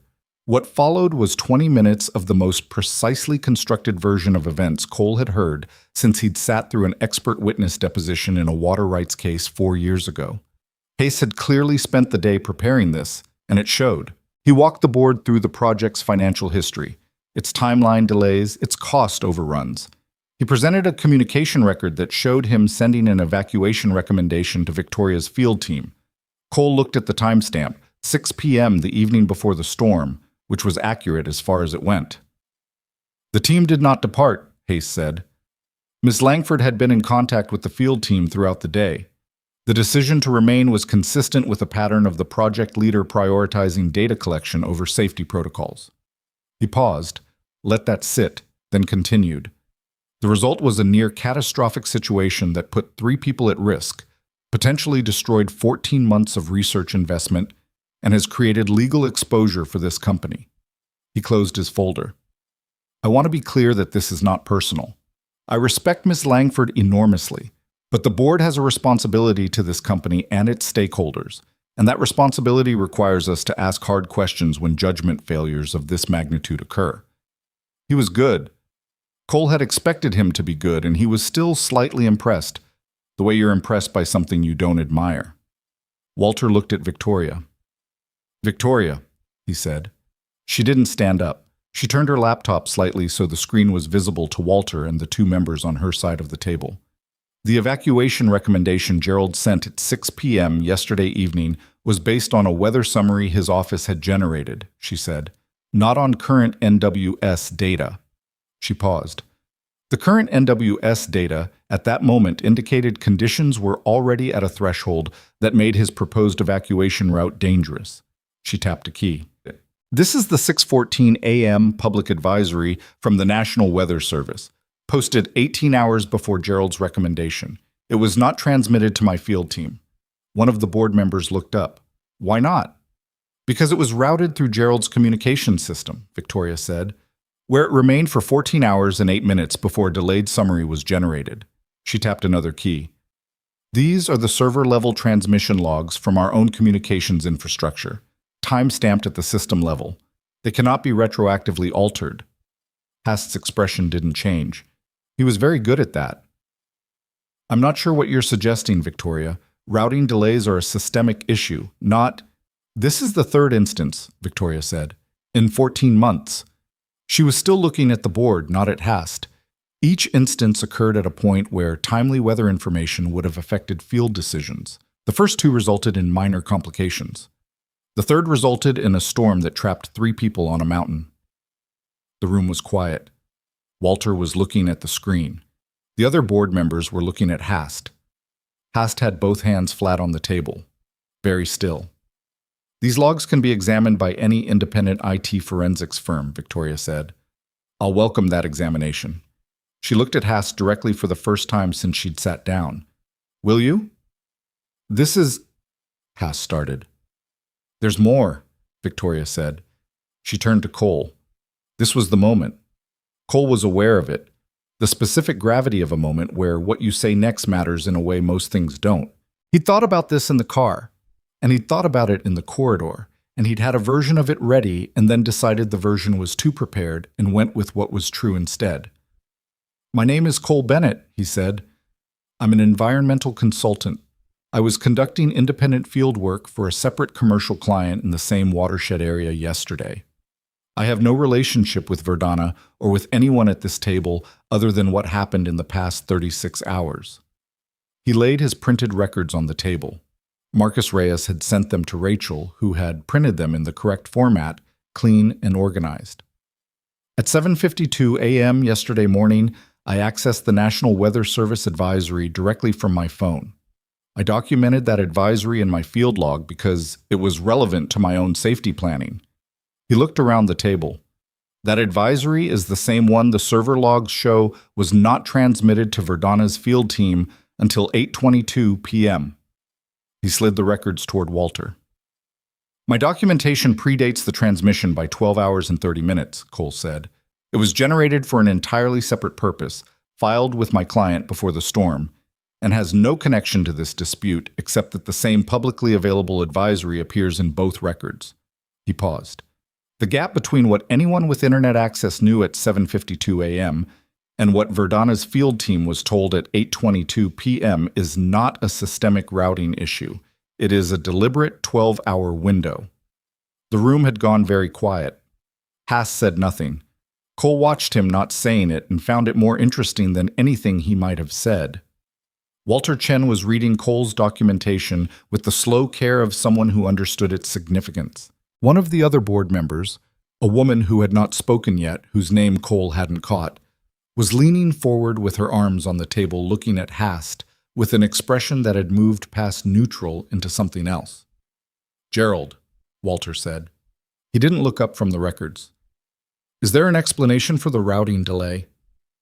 Communications infrastructure has systemic. This is the third time, Walter said. In 14 months. Is there an explanation? Haas sat back slightly. It was a small movement. But Cole had been watching people in difficult situations for 36 hours, and he knew what it looked like when someone recalibrated from offense to defense. I'd need to have our IT team review the specific. Yes or no, Gerald, Walter said. Is there an explanation? Silence. I'd like to review the logs before commenting, Hayes said finally. That's not a yes, the woman board member said. Hayes looked at her. Carol, he said with a warmth that had something strained behind it. Let's not rush to… Gerald. Carol. Her voice was even. You called me last night. You said the project data was compromised. You said Victoria had overridden your safety recommendation and put people in danger. She paused. Those people are sitting in this room. The data is on this table. And you still haven't answered Walter's question. The silence that followed was the kind that meant something had shifted. Not dramatically, as rooms like this didn't do dramatic shifts. They did incremental ones, the kind you only recognized after the fact. But the texture of the room had changed, and Haas knew it had changed, and everyone at the table knew he knew. He picked up his water glass and set it down. I would like to defer this discussion until a proper review can be conducted, he said, by an independent party. We can arrange that, Victoria said immediately. I welcome it. She had a phone in her hand. Marcus Holt is on audio. He's been listening to this meeting. He's prepared to advise the board on the scope of an appropriate independent review. She looked at Walter. If that's agreeable.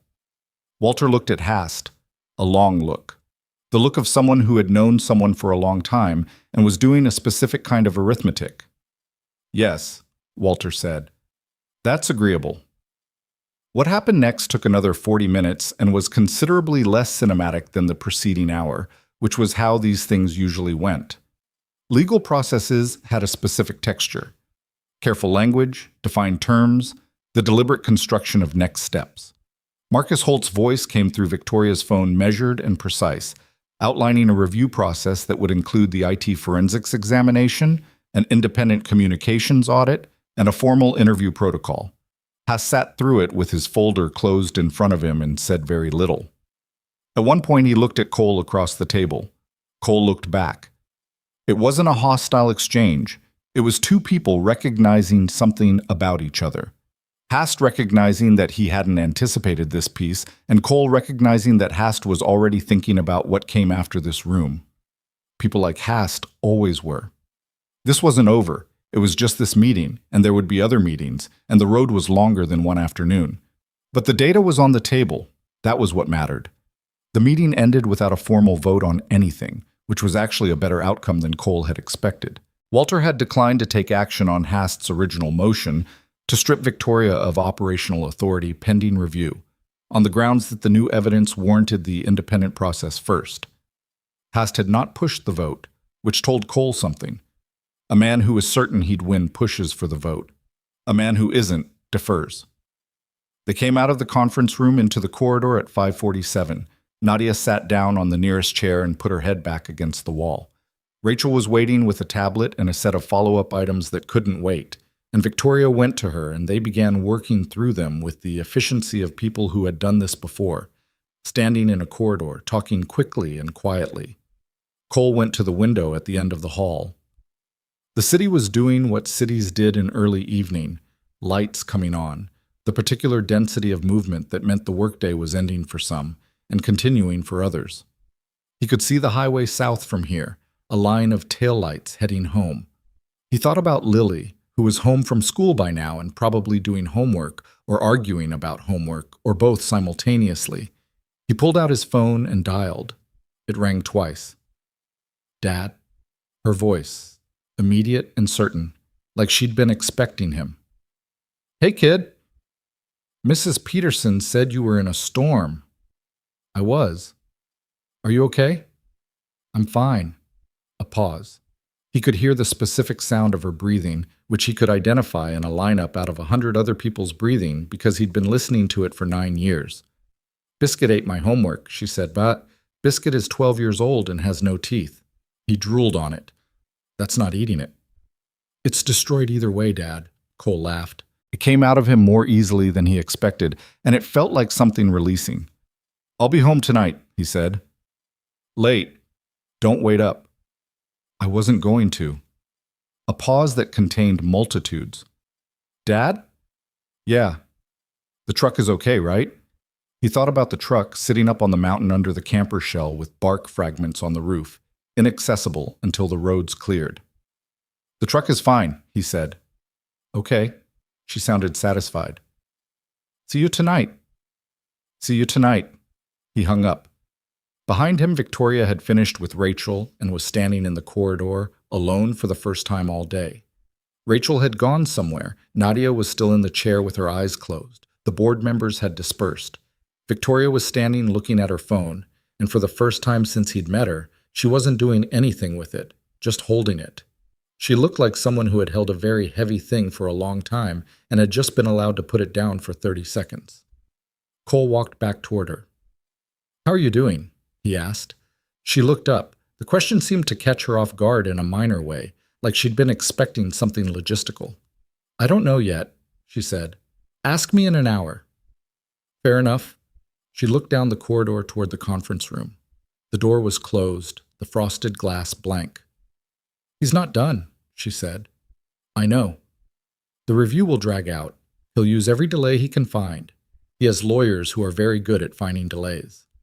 "Probably," Cole said. "But the board saw the logs. Walter saw them. That's different from before today." The board has seen concerning things before and still chose stability over disruption. Her voice was flat, not bitter, just factual. "Gerald has been here 18 years. He's comfortable. Comfortable is hard to dislodge." "He was comfortable," Cole said, "before your attorney requested the server logs. Before my field records ended up in that room." He paused. "Comfortable is a condition. It changes." She looked at him. "You're an optimist," she said. "I'm a data person," he said. "The data today is better than the data was yesterday morning. That's not optimism, that's math." The faintest version of a smile. She was getting slightly better at those, or he was getting better at noticing them. "What about you?" she said. "The Meridian contract." "Marcus Reyes is meeting with them tomorrow morning." He looked at his watch. "And you owe me a written recommendation." "Rachel is drafting it now." She paused. "It'll be sent tonight." "Good." A silence, not uncomfortable. The kind of silence that two people have when they've been through enough together that quiet doesn't need filling. "I have to ask you something," Victoria said. "Okay." "The phone call with Hast when he called you in the car." She looked at him. "You didn't have to tell him about the legal hold. You could have said nothing. Let him think he had more time." "I know." "Why tell him?" Cole thought about it. "Because I wanted him to know the window had closed," he said. "Not because of strategy. Just because it seemed like something he should know." He paused. "I don't like people not knowing what they're actually dealing with." Victoria was quiet for a moment. "That's unusual," she said. "Is it?" "In my experience?" She looked at the floor. "Most people would have used that as leverage, waited until the meeting to reveal the documentation existed. Most people aren't trying to run a 7-hour drive back down from a mountain with wet feet," Cole said. "I wasn't thinking about the meeting, I was thinking about the mountain." She looked at him. There was something in her face that he didn't have a clean name for. Not gratitude, not exactly, something more complicated than that. The look of someone who had expected one kind of person and gotten something that didn't fit the expected category and was still working out where to file it. Rachel reappeared at the end of the corridor. "The recommendation letter is ready for your signature," she said to Victoria, "and Mr. Hast has left the building." She said the second thing neutrally, but the neutrality had a texture. Victoria pushed herself off the wall she'd been leaning against. "Let's get this done," she said. Nadia was on her feet, awake now, in the sudden way of people who fall asleep from exhaustion and wake from it the same way. Complete absence and then complete presence. She looked at Cole. "Are we staying?" she asked. "Not long," Cole said. "I have a drive home." "I'll arrange a car," Victoria said immediately. "For both of you. It's the least—" She stopped. "I'd like to arrange it, if you're willing." Cole considered being difficult about it and decided that was not useful. Sure, he said. Victoria signed the letter in Rachel's office. A brief signature, efficient, no ceremony, and Rachel scanned it and sent it to both Marcus Reyes and Marcus Holt simultaneously. Cole's phone buzzed 30 seconds later with a confirmation from his attorney. He stood in Rachel's office and read the letter on his phone. It was exactly what Victoria had said it would be. Clear, specific, direct. It didn't dress anything up or add flourishes. It said the Meridian contract should be awarded on the basis of demonstrated competence and professional integrity, and it gave its reasons, and it was signed. It was the kind of letter that didn't leave room for interpretation. He looked up. Victoria was watching him. "It's good," he said. "It's accurate," she said. He put his phone away. They rode down to the lobby together. The building was quieter now, most of the staff gone for the day, the living wall in the lobby doing whatever living walls did in the absence of observers. The car Rachel had arranged was already outside. A sedan, a driver, nothing conspicuous. Nadia got in first. Victoria stood on the sidewalk. She was wearing the right clothes now, in the right building, in the right city, and she still had the mark on her hand and the tape on her forearm.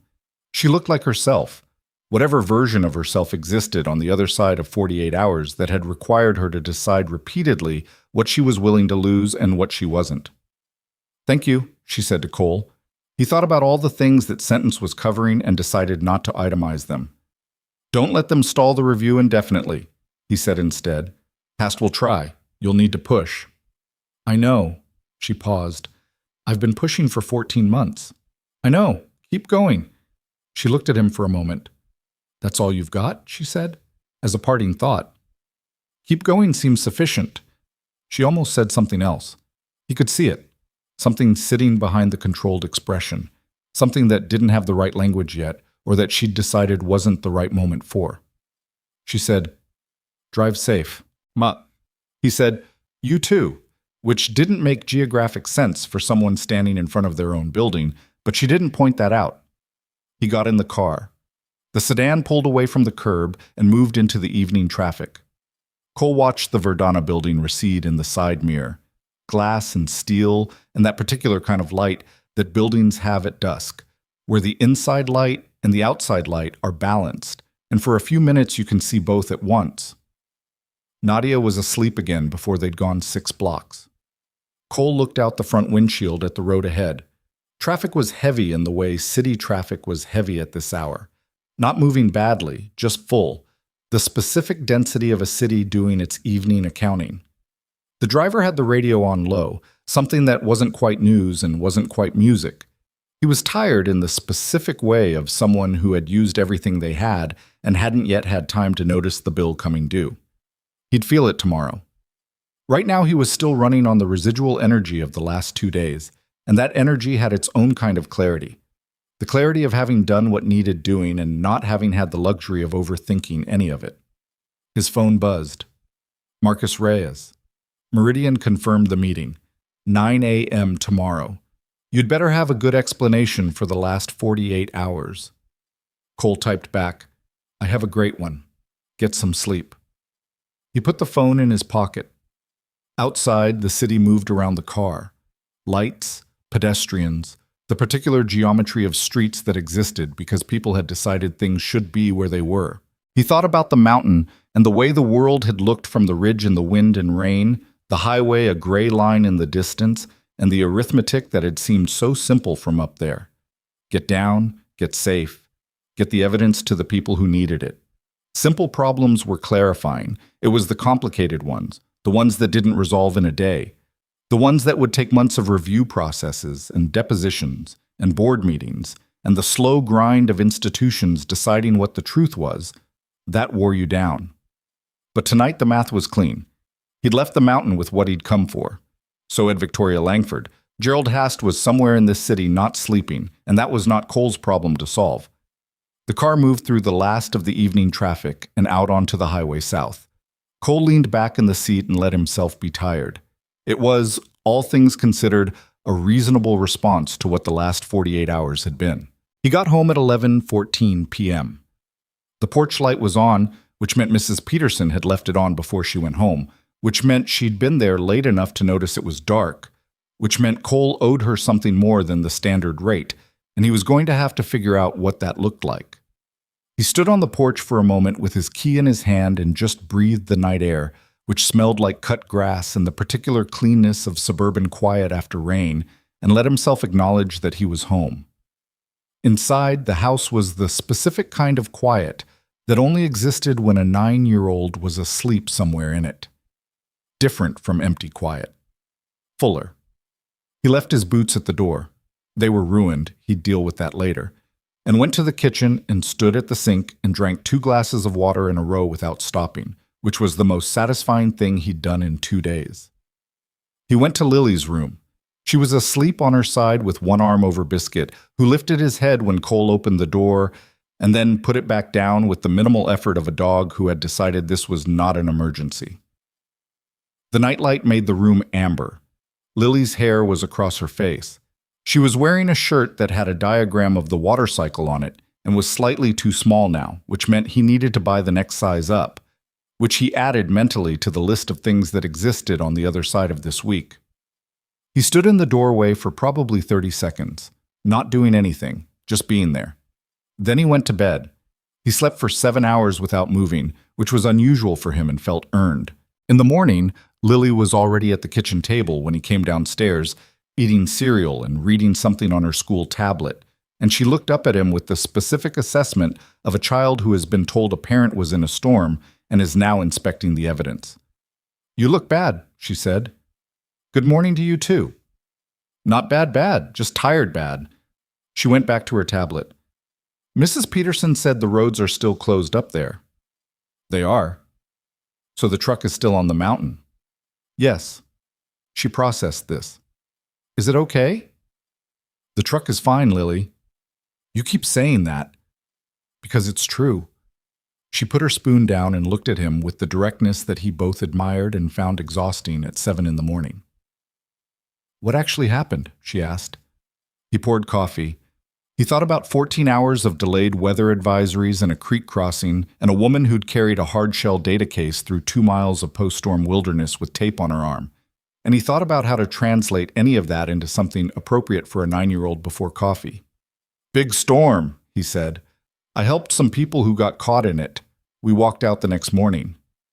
"What people?" "A researcher and her assistant." Lily considered this. "Were they nice?" Cole thought about Victoria on the ridge, saying she sounds like she has her priorities about Lily, and the particular way she'd said it, like it was a compliment she meant with some precision. "They were," he said. Lily seemed satisfied. She went back to her tablet. Cole drank his coffee and watched the morning happen outside the kitchen window. Birds, the neighbor's car backing out, ordinary things, and felt the gap between yesterday and this morning as something physical, a distance he'd traveled that didn't show on any map. The Meridian meeting was at 9. He showered, put on clothes that fit correctly, and drove Marcus Reyes's car because his own was still on a mountain, which was a sentence he was going to have to explain to Meridian and had already decided to explain without apology. Marcus was waiting outside the Meridian offices on Henley Street with 2 coffees and the expression of someone who had questions and had already ranked them by priority. "You look better than I expected," Marcus said, handing him a coffee. "Thanks. I read the field records you had me send, the weather documentation." Marcus fell into step beside him as they went toward the building entrance. "Cole, that's 14 hours. I know. That's not a glitch." "No." Marcus was quiet for a moment. "Is this going to blow back on us? The contract?" "Victoria Langford sent a recommendation letter last night." Cole looked at him. "Did you get it?" "I got it. I read it 3 times. Marcus paused. "It's a strong letter." "Then we're fine." "She's..." "Cole, she runs a $4 billion sustainability company. She doesn't write recommendation letters for independent environmental consultants. She does when the independent environmental consultant documented the evidence that's going to dismantle a 14-month sabotage operation," Cole said. He pulled the door open. "Come on, we're going to be late." The Meridian meeting lasted 2 hours and went better than Cole had allowed himself to expect.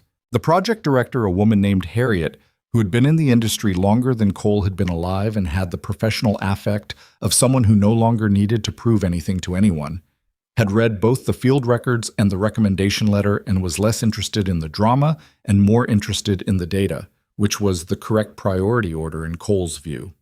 They went through the assessment findings in detail. Cole answered questions. Marcus handled the contract terms. At the end of it, Harriet shook Cole's hand and said, "The assessment is solid. I've seen people with twice your years produce work half this thorough." She paused. "I'll have legal finalize the contract by end of week." Cole said thank you. He meant it without making a performance of it. In the elevator going down, Marcus let out a long breath. $82,000, he said. "Yes." Plus the possibility of the watershed corridor follow-on study, which is contingent on the Verdana project surviving, so let's not spend it yet. "But it's possible." "It's possible," Cole said. Marcus was quiet for a moment. Then he said, "You turned east." Cole looked at him. "On the mountain, when you heard the voice." Marcus had that expression he got sometimes, the one that meant he'd been thinking about something and had decided to say it. "You could have gone straight for your truck." "I know." "I'm not criticizing. I'm just—" Marcus stopped. "That's the kind of thing that changes things. You know that." "I know that." They came out onto Henley Street. The morning had gone to a clear, ordinary blue, the kind of sky that didn't suggest anything about what the week had been. "Go home," Marcus said. "Sleep. I'll handle the follow-ups.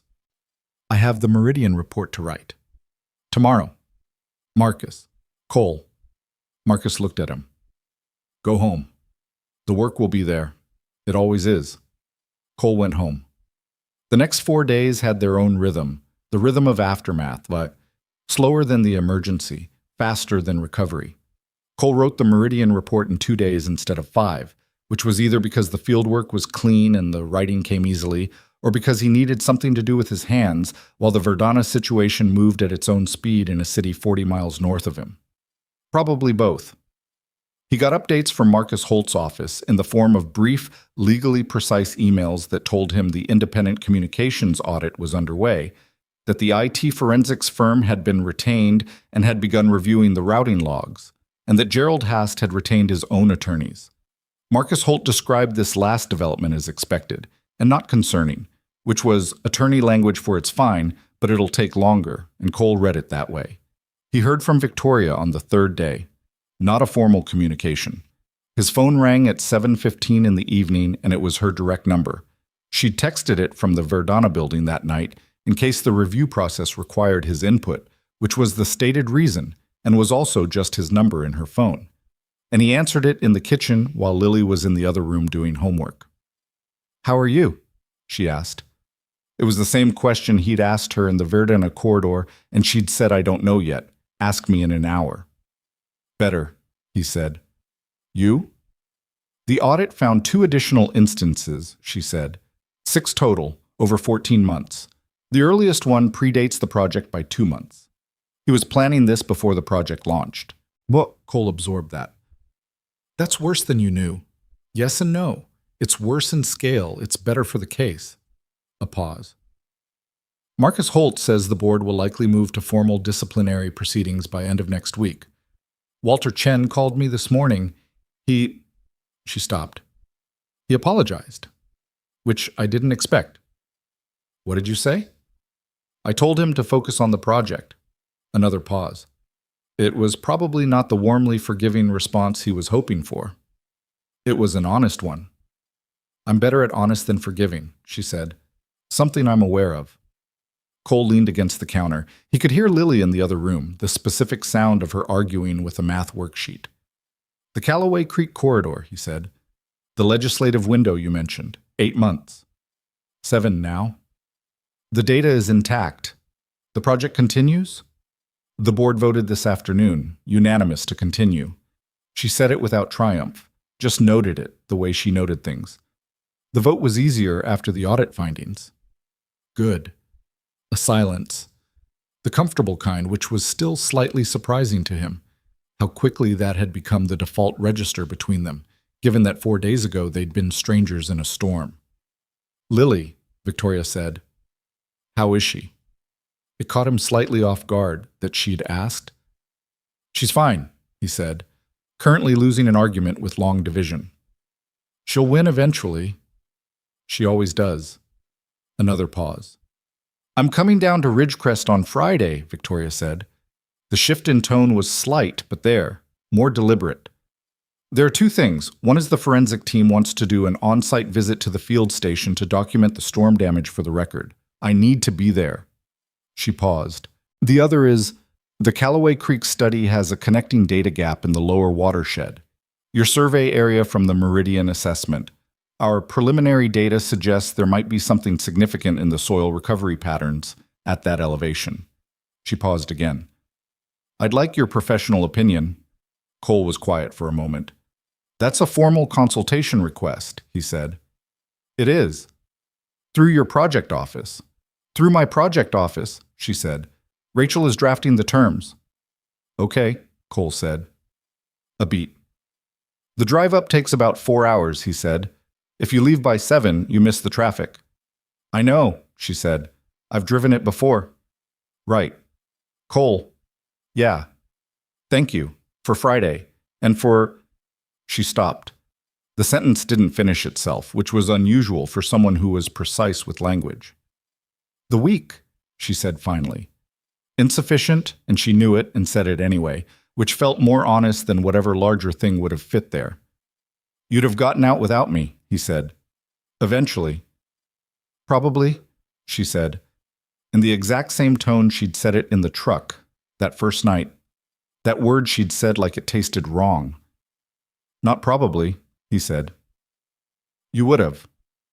Another pause. "Maybe," she said, which was different from probably, which meant something. They hung up. Lily appeared in the kitchen doorway with her tablet and the expression of someone who has exhausted their patience for a problem and is looking for an exit. "I need help with the distributive property," she said. "I know," Cole said. "Come here." She sat at the counter and he worked through it with her, the way he always did. Not by doing it for her, but by asking questions until she found the logic herself, which took longer and frustrated her more and resulted in her actually knowing how to do it at the end. She'd figured this out and resented it mildly. "Dad," she said while writing her answer. "Yeah." "That woman you helped, on the mountain." He looked at her. "What about her?" "Is she nice?" He thought about Victoria on the ridge in the wind. Victoria in the borrowed jacket in the diner. Victoria not covering the tape on her arm. Victoria saying she sounds like she has her priorities about a 9-year-old she'd never met. "Yeah," he said. "She's good." Lily wrote her answer and checked it and apparently found it satisfactory because she closed the tablet. "Okay," she said. That was it, just okay. The economy of it, the absence of anything more, made him smile at the back of her head as she left the kitchen. Friday came with better weather than the week deserved. Cole drove up the mountain road, reopened 2 days earlier, still showing the raw evidence of the washout on the shoulders where work crews had filled and graded, and reached the meadow site by 8:30. The morning was clear and cool, and the meadow looked like itself again, the flooding gone, the grass pressed flat in the specific way that meant a lot of water had moved through it recently. The Verdana trucks were already there. Not the original ones, those had been recovered when the road opened, but newer field vehicles with a forensics team that was doing documentation work on what remained of the field station. The main structure was a total loss, collapsed into itself, one pole still standing at a 45-degree angle like a monument to the night it had given way. Victoria was standing at the edge of the site talking to a woman from the forensics team when Cole pulled in. She was in field clothes again, chic. Practical, well-worn, the jacket she'd had on when he'd first seen her replaced by a different one that looked more broken in. She looked like herself in the way she'd looked like herself in the borrowed clothes in the Verdana lobby. That thing underneath the professional version, the one that had crossed the ridge and the creek. She looked over when his car pulled in. They walked toward each other. It would have been awkward, maybe, except that it wasn't, which was its own information. "You made it," she said. 4 hours, he said. "Traffic was fine. I left at 6. Overachiever. I prefer prepared." He looked at the wreckage of the field station. In daylight, without the storm and the noise and the adrenaline, it looked smaller than it had felt. The pole that had snapped, the fabric walls, the equipment cases that had scattered. He could see where he'd grabbed the wall edge, the specific section of it that had lifted enough. "It looks different," he said. "Yes," she said. "Smaller." It felt large at the time. Most things do. They stood there for a moment looking at it. The forensics team was working around them. A bird somewhere in the tree line. The meadow being a meadow. "The pole failure was pre-existing stress fracture," Victoria said. "The forensics team found it this morning. Standard inspection would have caught it." A pause. "The equipment inspection report for this station was filed 6 weeks ago. It showed the poles as satisfactory." Cole looked at her. "Haas' office?" "The inspection was contracted through procurement, Gerald's division." She said it without drama. She'd had days to sit with this and had apparently processed the drama on her own time. "It's in the audit. Marcus Holt has it. The station was set up to fail. It needed the storm to fail. He couldn't have known the storm would be this severe." She paused. "But a compromised structure, a delayed weather advisory, a field team who believed conditions were better than they were. That's not coincidence." Cole looked at the damaged station and thought about the voice he'd heard through the wind, high and brief, the hand reaching out from under the collapsed wall. He thought about the fact that Victoria Langford had been in that station because she insisted on doing her own field work, that Hast had probably counted on her being somewhere safer, someone else's team in the field, that her presence there had been the thing he hadn't planned for. "He didn't expect you to be here," Cole said. Victoria looked at him. "He thought you'd be in the city," Cole said, "managing the project from the office. The field team gets caught in the storm, loses the data. You're in a board meeting when it happens. You have no direct knowledge of conditions on the ground, no chain of custody for the evidence. That's the version he planned for." Victoria was quiet. "He didn't plan for you being the person in the field," Cole said. "He planned for you being the person in the office who gets blamed for what happens to the people in the field." She stood there with that. "I've been in the field for every major site assessment," she said. 14 months. He should have known that." "He underestimated you," Cole said. "People do." She said it without resentment, with the specific flatness of someone who has long since finished being surprised by this. "I used to try to correct it. Now I just work around it." "Maybe stop working around it?" She looked at him. "Let it be seen," he said. "The thing he underestimated. Don't correct the assumption privately. Correct it publicly." He paused. "The board doesn't fully know what the fieldwork looks like. They see reports. They don't see you pulling the pole off someone in the middle of a storm. The board doesn't need to see that.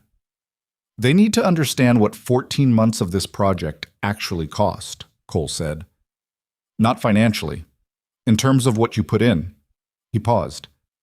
"You came up here yourself for 6 weeks, in the middle of running a company, because you believed in what the data would show. That's not standard operating procedure for a CEO. That's conviction, and it matters to the case you're trying to build." Victoria was looking at him in the way she'd been looking at him on the ridge, that recalibration.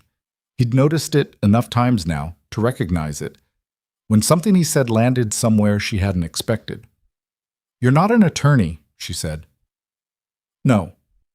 You're not a communications strategist. Definitely not.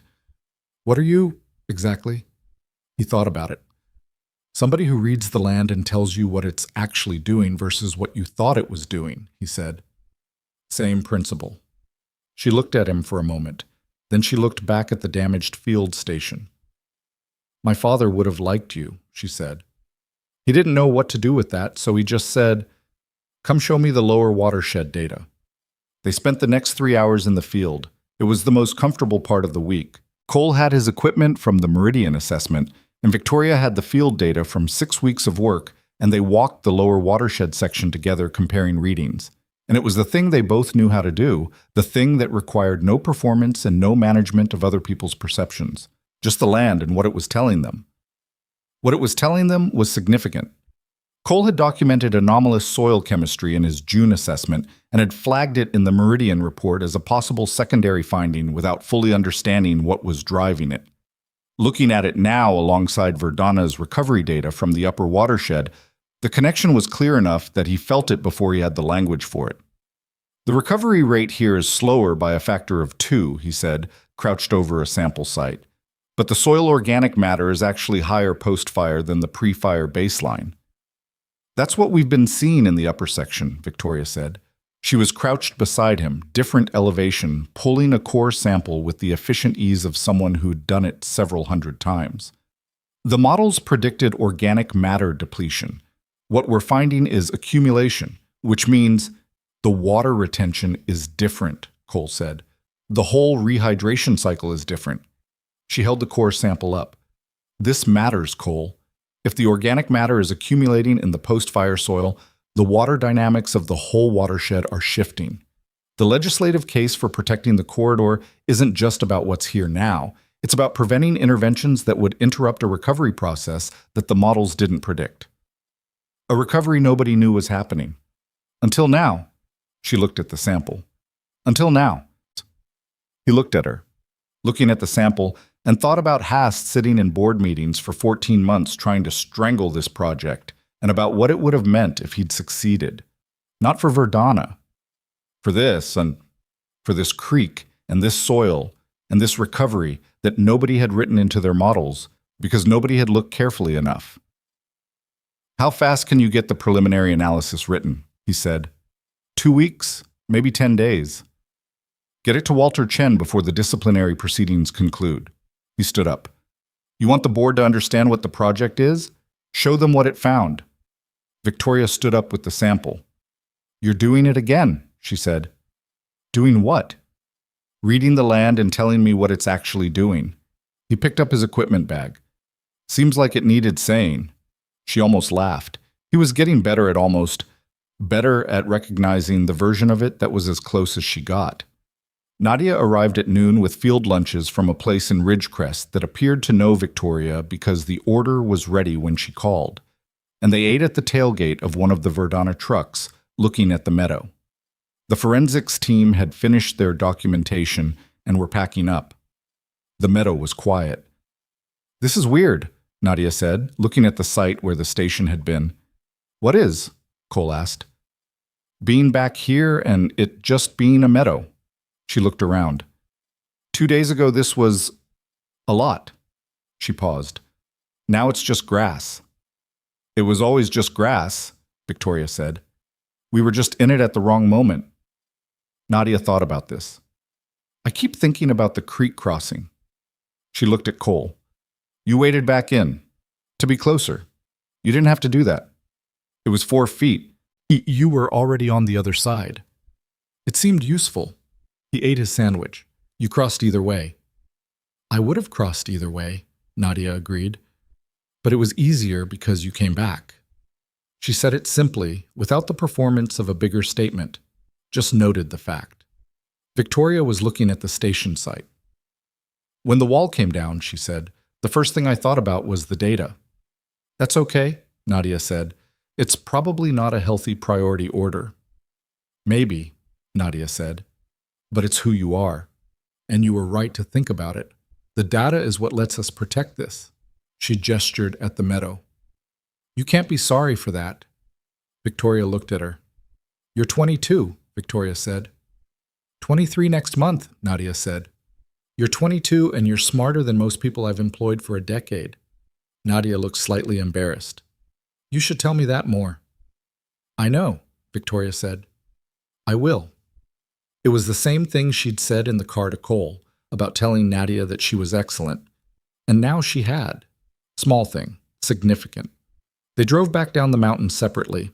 Victoria had meetings in the afternoon and headed north. Nadia went with her. Cole drove south toward home. The roads were clean and ordinary and bore no evidence of what they'd looked like 4 days ago. Mountain roads were like that. They recovered faster than people did. His phone rang just as he hit the county highway. Unknown number. He answered it because he'd been answering unknown numbers all week. Mr. Bennett. Different voice this time. Not Haast. A woman. My name is Dr. Petra Voss. I'm a senior researcher at the National Environmental Science Partnership. I've been reviewing some preliminary findings shared with me by a colleague at Verdana. A pause. Are you the Bennett who co-documented the Lower Callaway Creek soil recovery anomaly? Cole glanced at his phone. It was 2:17 p.m. He'd been in that meadow 4 hours ago. Victoria had moved fast. That would be me, he said. The findings are unusual, Dr. Voss said. I'd like to discuss them. We have a research symposium in 6 weeks. I think what you've found warrants presentation. A pause. Would you be available for a preliminary conversation next week? Cole drove for a moment. Yes, he said, I would. He hung up and sat with the highway moving under the borrowed car and thought about the specific speed at which things changed when the right information got into the right hands. 2 days ago, he'd been sitting in a truck in a storm, calculating whether he had enough food to last 2 days on a blocked road. Now a research partnership he'd only vaguely heard of was calling him about a symposium.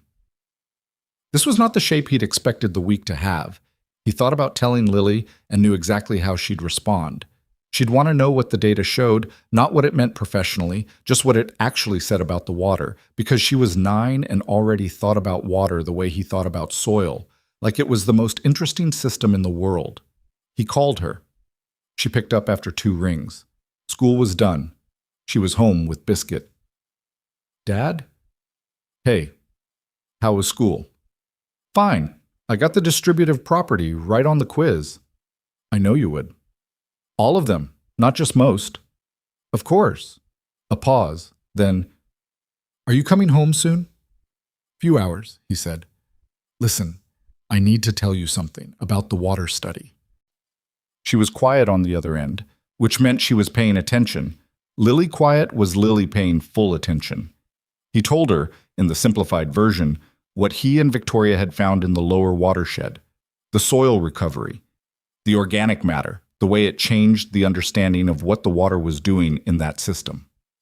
Lily was quiet for a moment after he finished.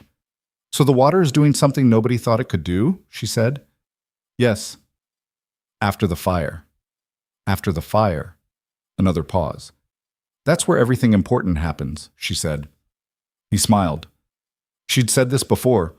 Water is where everything important happens, at age 7, and had been saying it ever since in various forms. Yeah, he said. That's exactly right. Are you going to write about it? Probably. With the Verdana team. Is it the nice woman who helped? He thought about the specific phrasing and decided not to correct the direction of it. He'd helped her, technically, but Lily had heard what she'd heard. Victoria, he said. Yes. Good, Lily said, with the same finality she'd said it before. The highway went south and the mountains got smaller in the mirror, and the afternoon was what afternoons were when nothing dramatic was happening, just light and road and the ordinary weight of a day settling into evening. Marcus Reyes called 20 minutes later.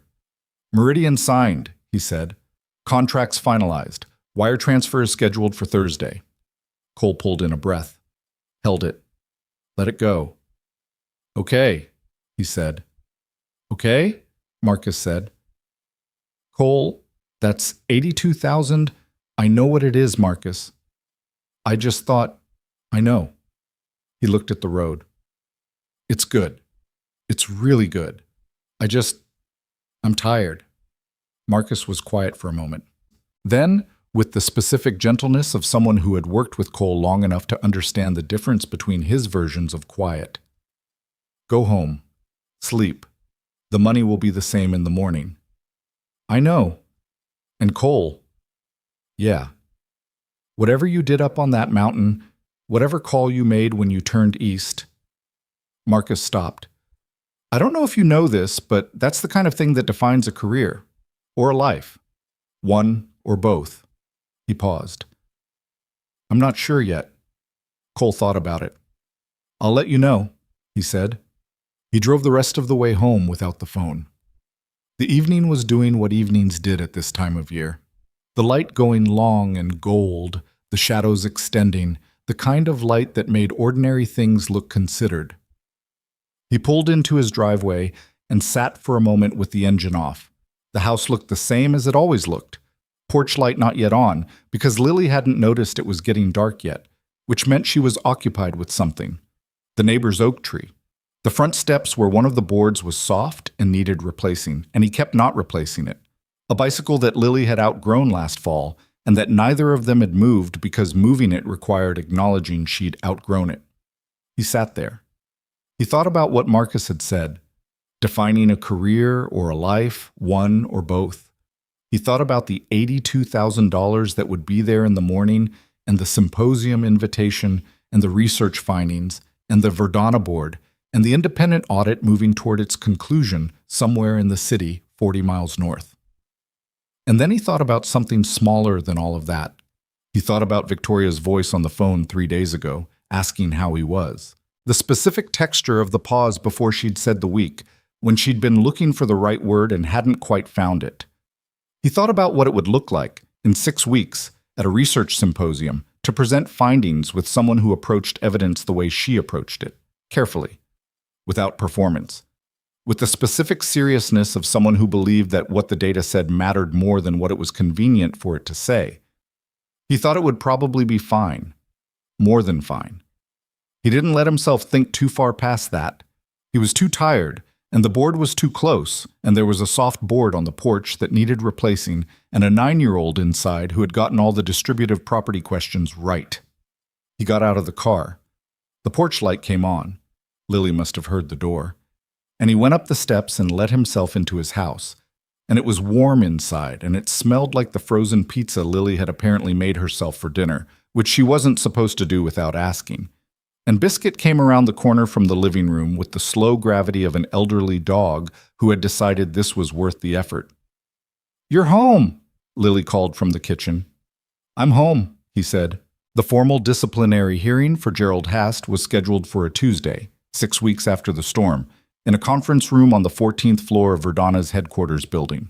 Cole knew the date because Victoria had told him, and he knew the outcome 2 hours after it concluded because she called him. He was in his office when the call came. A real office visit, the first in weeks, catching up on the administrative backlog that had accumulated while he'd been writing reports and giving depositions and attending preliminary meetings with Dr. Petrovos's research team.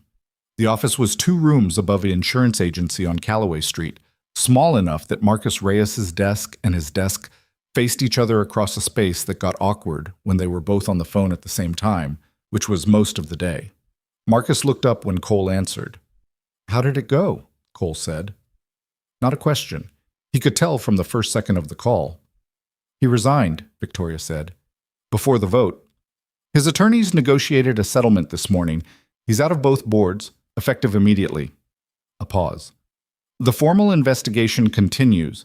That's separate from the company proceedings, and Marcus Holt says it'll take another few months. But he's gone." Cole leaned back in his chair.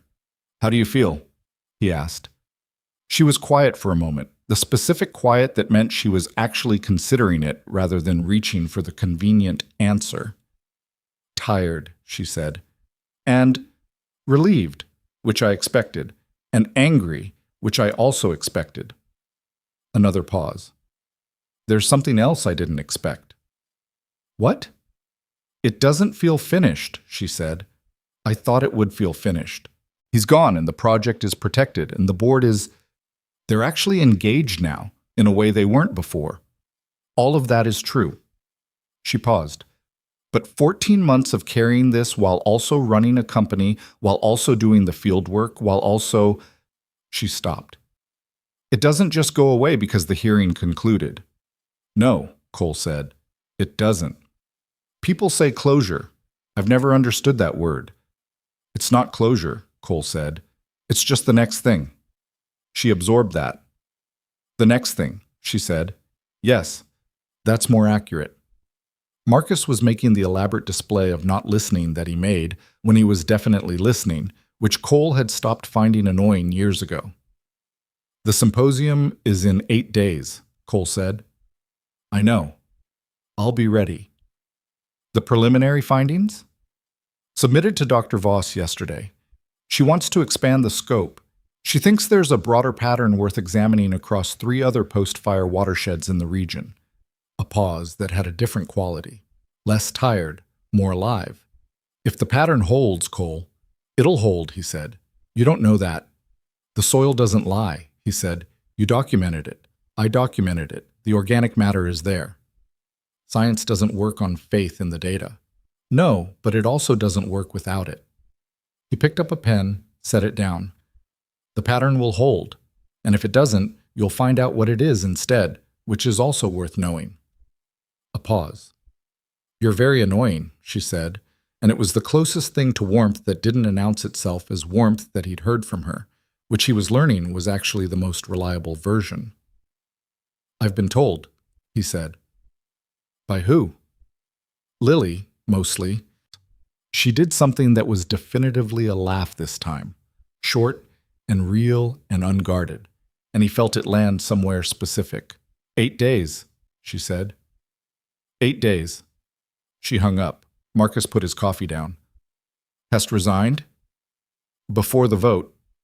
Marcus nodded slowly, the nod of someone doing arithmetic. Does this affect the watershed follow-on study? Expands it, Cole said. 3 additional sites. Marcus was quiet for a moment. Then he picked up his coffee again. I'm going to need to hire someone. Probably. Administrative support, at minimum. Make it someone who can also do field work, Cole said. We're going to be in the field a lot. Marcus looked at him over the coffee cup. We, he said. Cole opened the Meridian file on his desk. The Verdana collaboration is going to require... I understand what the Verdana collaboration is going to require of us, Marcus said. He was smiling in the way he smiled when he'd decided not to say the thing he was thinking. I'll post the job listing. The symposium was held at the Northeastern Environmental Sciences Conference Center, a building that tried harder than it needed to with its architecture and succeeded in being impressive anyway. Cole had been to one of these before, years ago, presenting a minor watershed study that had gotten polite interest and a handshake from a man whose name he'd forgotten. He'd driven home afterward feeling like he'd attended a different version of the event than the one everyone else was at. This was not that. Dr. Voss had given them a main hall slot, which Victoria had mentioned without emphasis and which Cole had understood the significance of without needing it explained. Main hall meant 200 people, minimum. It meant the work had been looked at carefully enough to be considered worth the primary audience's time. He arrived at the conference center at 7:30 in the morning, which was 90 minutes before the day program started, because he'd needed to set up the data visualization components, and because he'd also needed the 90 minutes to remember that he was not, professionally, someone who did this regularly, and that was fine. Victoria was already there. She was at the presentation table with her laptop open, and a coffee that she was not drinking, and a printed outline that she was reading with the focused attention of someone who had read it 50 times and was reading it once more to be sure.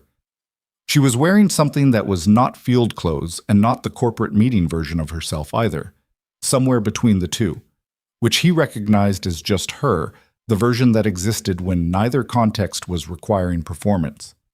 She looked up when he came through the side door. You're early, she said. So are you. I'm always early. I know. He set his bag down and looked at the hall, the rows of seats filling slowly as the day's attendees began to arrive, the other presentation tables being set up, the ambient hum of a professional gathering assembling itself. How are you feeling? She considered the question with the same honesty she'd been applying to it for 6 weeks. Like, the work is good, she said, and like I want people to understand why it matters. And like those two things are not the same challenge. They're not, he agreed. The work being good is your job. The understanding is theirs. That's either reassuring or a way of saying the outcome isn't in my control. Both. She looked at the hall. Both, she repeated. Right. Nadia arrived at 8 with 3 coffees and the energy of someone who had decided to be useful and was going to accomplish it through sheer will. She handed one to Cole and one to Victoria and kept one and started checking the slide presentation on the venue's display system with the efficiency she brought to everything, which was considerable and which Victoria had been correctly acknowledging more consistently over the past 6 weeks. Slide 14 has a rendering issue, Nadia said from the display laptop. Fix it, Victoria said. Already fixing it. A pause. Also, Dr. Voss is in the building. She wants 5 minutes before the session. Tell her we're ready. She also said the team from the Pacific Watershed Research Institute is here. Nadia's voice was carefully neutral. They saw the preliminary findings. Victoria looked up. And? She said their lead researcher wants to talk to you after. Nadia paused. She said he seemed, her word, animated.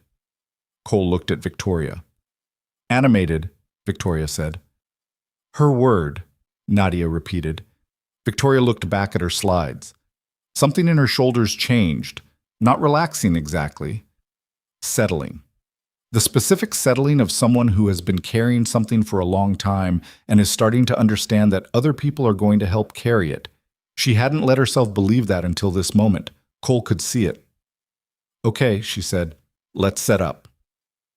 The session began at 10:15 and ran 40 minutes. Cole presented the field data, his records, the timeline, the soil documentation from both the Meridian assessment and the Verdana study, with the directness he brought to everything, which was the directness of someone who respected the audience enough not to dress the information up. Victoria presented the 6-week recovery findings and the model implications, and she was better at this than Cole had expected, which meant he had underestimated her in a specific way he was now correcting. She had the ability to make complex data feel urgent without making it feel simplified, which was harder than it sounded and which most scientists couldn't do. The hall was fuller than he'd expected, standing along the back wall. The discussion period afterward ran long. Questions from researchers, from policy people, from 2 journalists who'd been credentialed for the day. The Pacific Watershed team's lead researcher, a man in his 50s named Dr. Callum Okafor, who had the physical presence of someone who had spent most of his career outdoors, asked 3 detailed questions about the organic matter accumulation rates that went deep enough into the methodology that Cole found himself genuinely engaged rather than performing engagement, which was the best kind of professional conversation. Afterward, in the break between sessions, Dr. Okafor found them in the side hall. The pattern you've documented, he said, without preamble, looking at both of them. We've been seeing something adjacent in 2 Oregon sites. We thought it was a local anomaly. He paused. Your data suggests it's not. Victoria looked at Cole, briefly, then back at Okafor. What would it take to establish a regional comparison study? She said. Resources, time, and someone willing to coordinate across 3 different institutional frameworks, Okafor said, which is harder than the science. I've coordinated harder things recently, Victoria said. Okafor looked at her with the appraising look of someone who was deciding whether that was a statement or a credential. I read about the Verdana situation, he said, the board proceedings. Then you know I've had practice with institutional complexity, Victoria said. Okafor was quiet for a moment. Then he nodded, the nod of someone arriving at a decision. Let's have a longer conversation, he said. This week, if possible. Thursday, Victoria said. My office or yours? Yours, he said. I've been trying to get a look at Verdana's field protocols for 2 years. He walked away.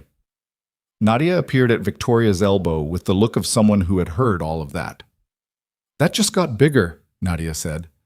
Yes, Victoria said. A lot bigger. I know, Nadia. I'm going to need a raise. Victoria looked at her.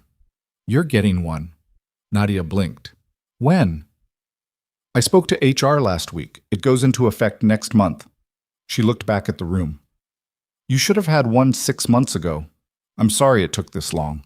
Nadia opened her mouth, closed it, and then said, Okay, in a tone that meant a lot more than okay.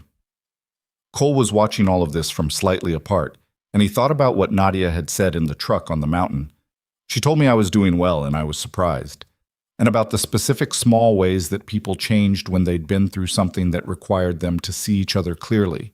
Not transformed, just adjusted, calibrated toward honesty. He caught Victoria's eye. She said nothing, just held it for a second, that look. He nodded once. She nodded back. Dr. Voss found them 20 minutes later with the expression of someone whose morning had gone better than anticipated. The response is significant, she said to Victoria. I want to talk to you about expanding the symposium findings into a formal publication. Joint authorship. Your team and mine. She looked at Cole. Yours too, Mr. Bennett. The independent field documentation is what made this credible to the room. It needs to be credited properly.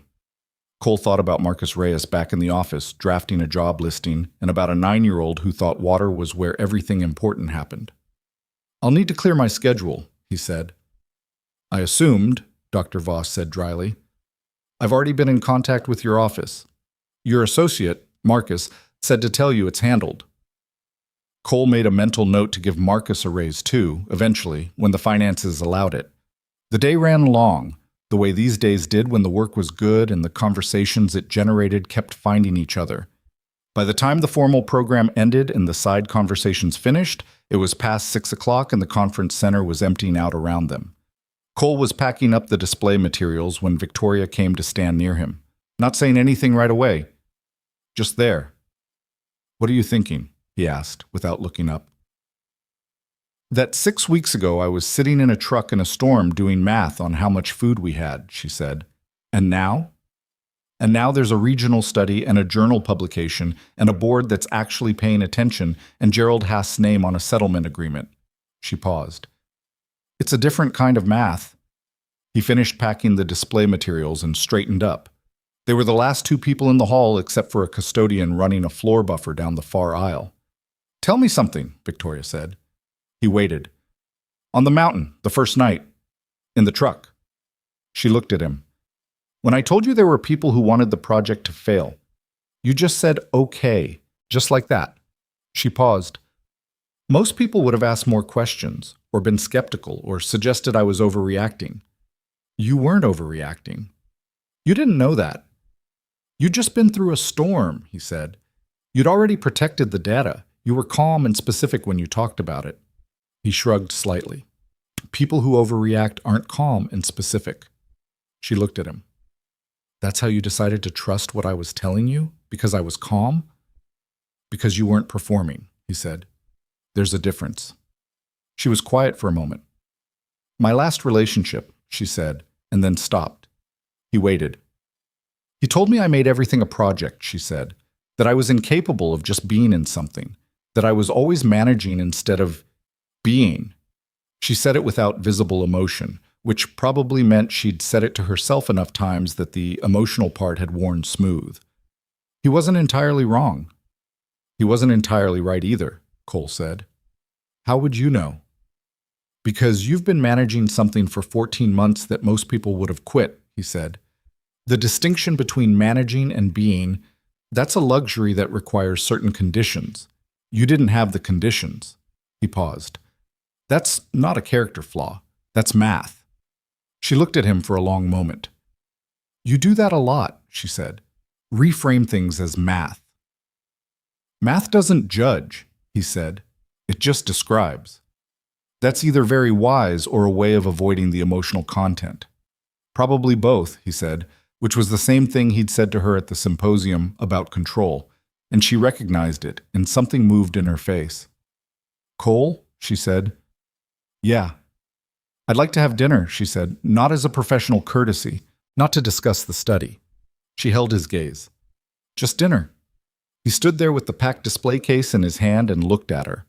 Victoria Langford, who had crawled out from under a collapsed field station with a data case held to her chest, who had walked 8 miles through post-storm terrain without complaining once, who had sat in a board meeting with tape on her arm and let Haast see it, who laughed rarely and meant it every time, who had spent 14 months protecting something she believed in against someone who'd bet she'd break and hadn't broken. Friday? He said. Friday, she said. I know a place in Ridgecrest, he said. It's not impressive. I don't need impressive. It's actually pretty ordinary. Cole. Yeah. Friday. He picked up his bag. They walked out of the conference center together into the evening, which was the good kind of evening. The temperature dropped just enough to notice, the sky doing something interesting with its colors, the city sounds having shifted to the lower register of a day winding down. He'd parked 4 blocks away. She'd parked in the conference center garage. They walked together for 2 blocks before the routes diverged. Thursday, Dr. Okafor, she said. I'll be there, he said. And the publication timeline. Dr. Voss wants a response by end of week. Marcus will coordinate. And the Callaway Corridor legislative submission. Victoria, he said. She stopped. Friday, he said. She looked at him. Then she looked at the street, at the city doing its evening thing around them. A cab went by. Somewhere down the block, someone was laughing at something. Friday, she said, quieter. She turned and walked toward the garage. He watched her go for a moment. Then he turned and walked his 4 blocks. His car was where he'd left it, unremarkable and exactly right. He sat in it for a minute before starting it, the way he'd been sitting in cars lately, taking the moment before the motion. He thought about the sequence of it.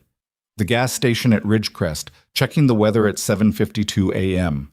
The meadow and the wind. The voice. The half-second that wasn't really a decision, just a direction. The wall and the woman and the case and the long night in the truck and the creek and the ridge and the fire road and the diner and Patty's bad pie that nobody said anything about. He thought about the fact that none of it had been designed. That was the thing about the mountain. It had not been a controlled environment.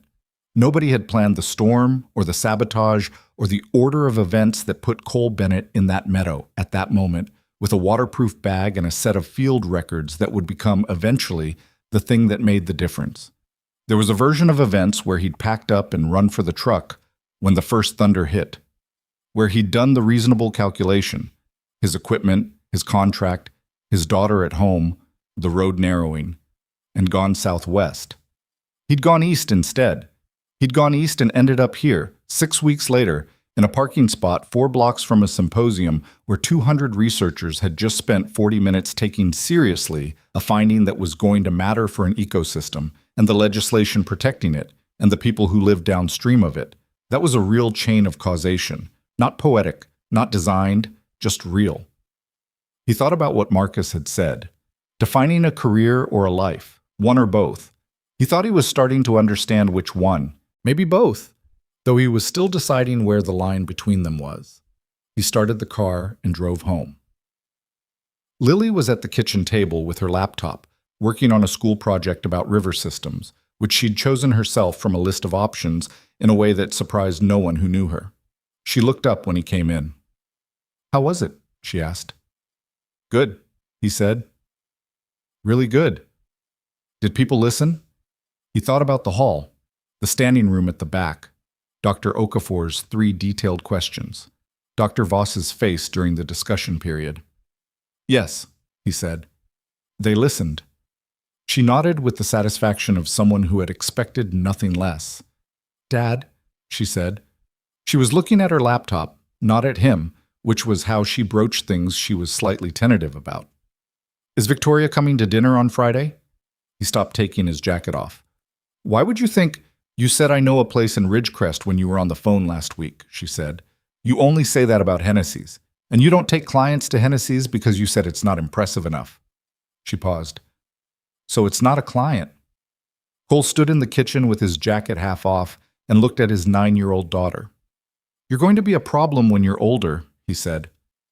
"I'm already a problem," she said, completely serious. "Is she coming or not?" He finished taking his jacket off. "Not this Friday," he said. "Just us. This Friday." She looked up. "Oh." She thought about it. "Okay. But maybe another time," he said, "if you wanted to meet her." Lily considered this with the gravity she applied to consequential things. "Is she nice to you?" she asked. He thought about this. Not about the question, but about the honest answer to it, which was more complicated than yes. "She's honest," he said. "She's direct. She doesn't pretend things are easier than they are." "That's not the same as nice." "No, but I think it might be better." Lily looked at him for a moment with the particular expression she had when she was doing her own version of the recalibration he'd seen Victoria do, filing information, adjusting the model. "Okay," she said, finally, and went back to her river systems project. He made dinner, nothing complicated, pasta and a salad, and garlic bread from the backup loaf in the freezer, the bread slightly uneven from where it had been squashed against a bag of frozen peas for 6 weeks. Lily ate with one eye on her laptop until he told her to put it away, which she did with the specific reluctance of someone who is complying while making their opinion of the compliance visible. After dinner, while Lily was in the bath, Cole sat at the kitchen table and opened his email.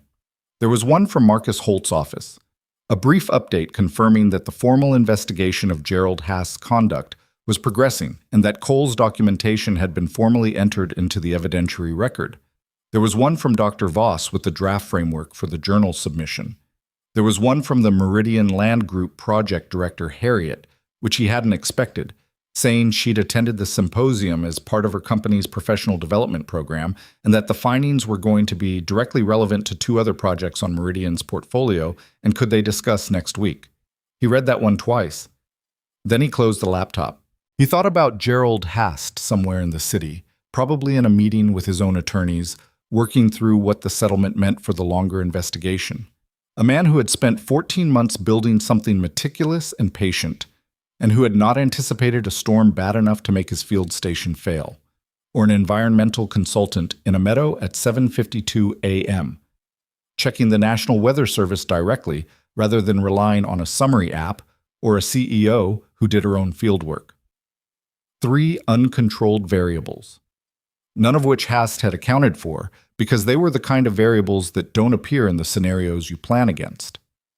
The random ones, the ones that come from people making small choices, to go east, to check the source, to be in the field yourself, for reasons that have nothing to do with the larger situation they end up affecting. He didn't feel triumphant about it. That wasn't the right word for what he felt. Satisfied, maybe. The satisfaction of a problem solved that had needed solving. The satisfaction of a system restored to something closer to what it should have been. Not perfect, because nothing was perfect, but closer. The corruption Haast had built was real, and it had operated for 14 months, and it had damaged things that would take time to repair. The investigation would take months more. There would be complications and delays and moments where the outcome felt less certain than it did tonight. That was how these things went. But the data was in the record.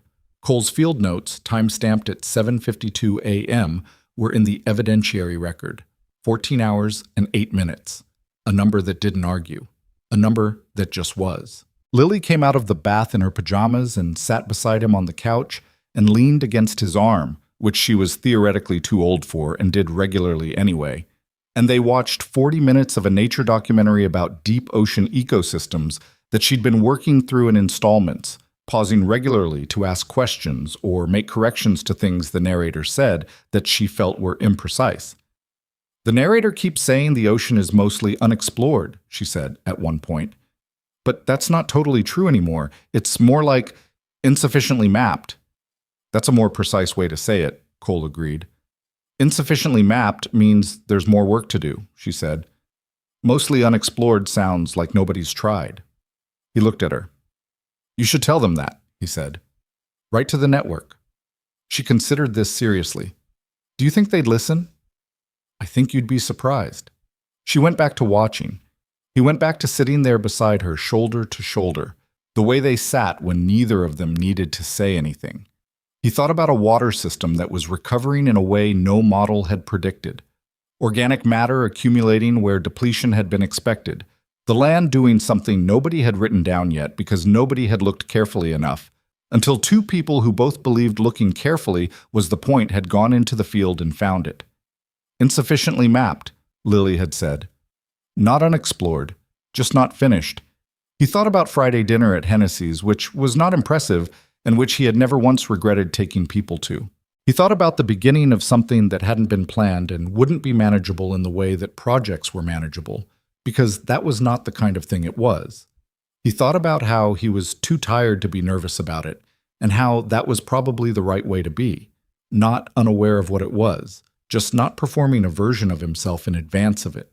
He was 32 years old and his truck was still on a mountain, technically, waiting for him to go back up and get it when his back recovered enough for the drive, and his field boots were ruined and needed replacing, and there was a soft board on the porch that he was going to fix this weekend. Definitely this weekend.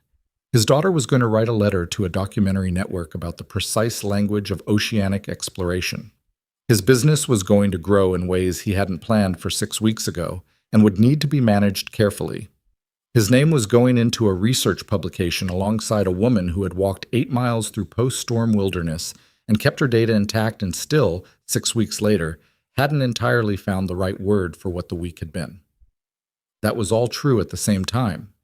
The nature documentary moved from the ocean floor to the midwater zone, which Lily informed him was technically called the mesopelagic layer, and the narrator called it the twilight zone. And Lily said that was more evocative, but less accurate. And Cole said sometimes those things weren't mutually exclusive, and she thought about it and said, okay, fair. Biscuit had migrated from Lily's room and was asleep on the floor in the specific arrangement of a very old dog who had made a permanent calculation about the most comfortable position and was not reconsidering it. Outside, it was the ordinary dark of a residential street doing nothing dramatic. Cole sat with his daughter and watched the middle of the ocean, lit from below by creatures that made their own light because the conditions required it, and thought that this was what he had. This particular evening, this particular person beside him, this particular life in its particular shape. Not finished, not perfect, just his. Insufficiently mapped, as it turned out. That was the right way to be.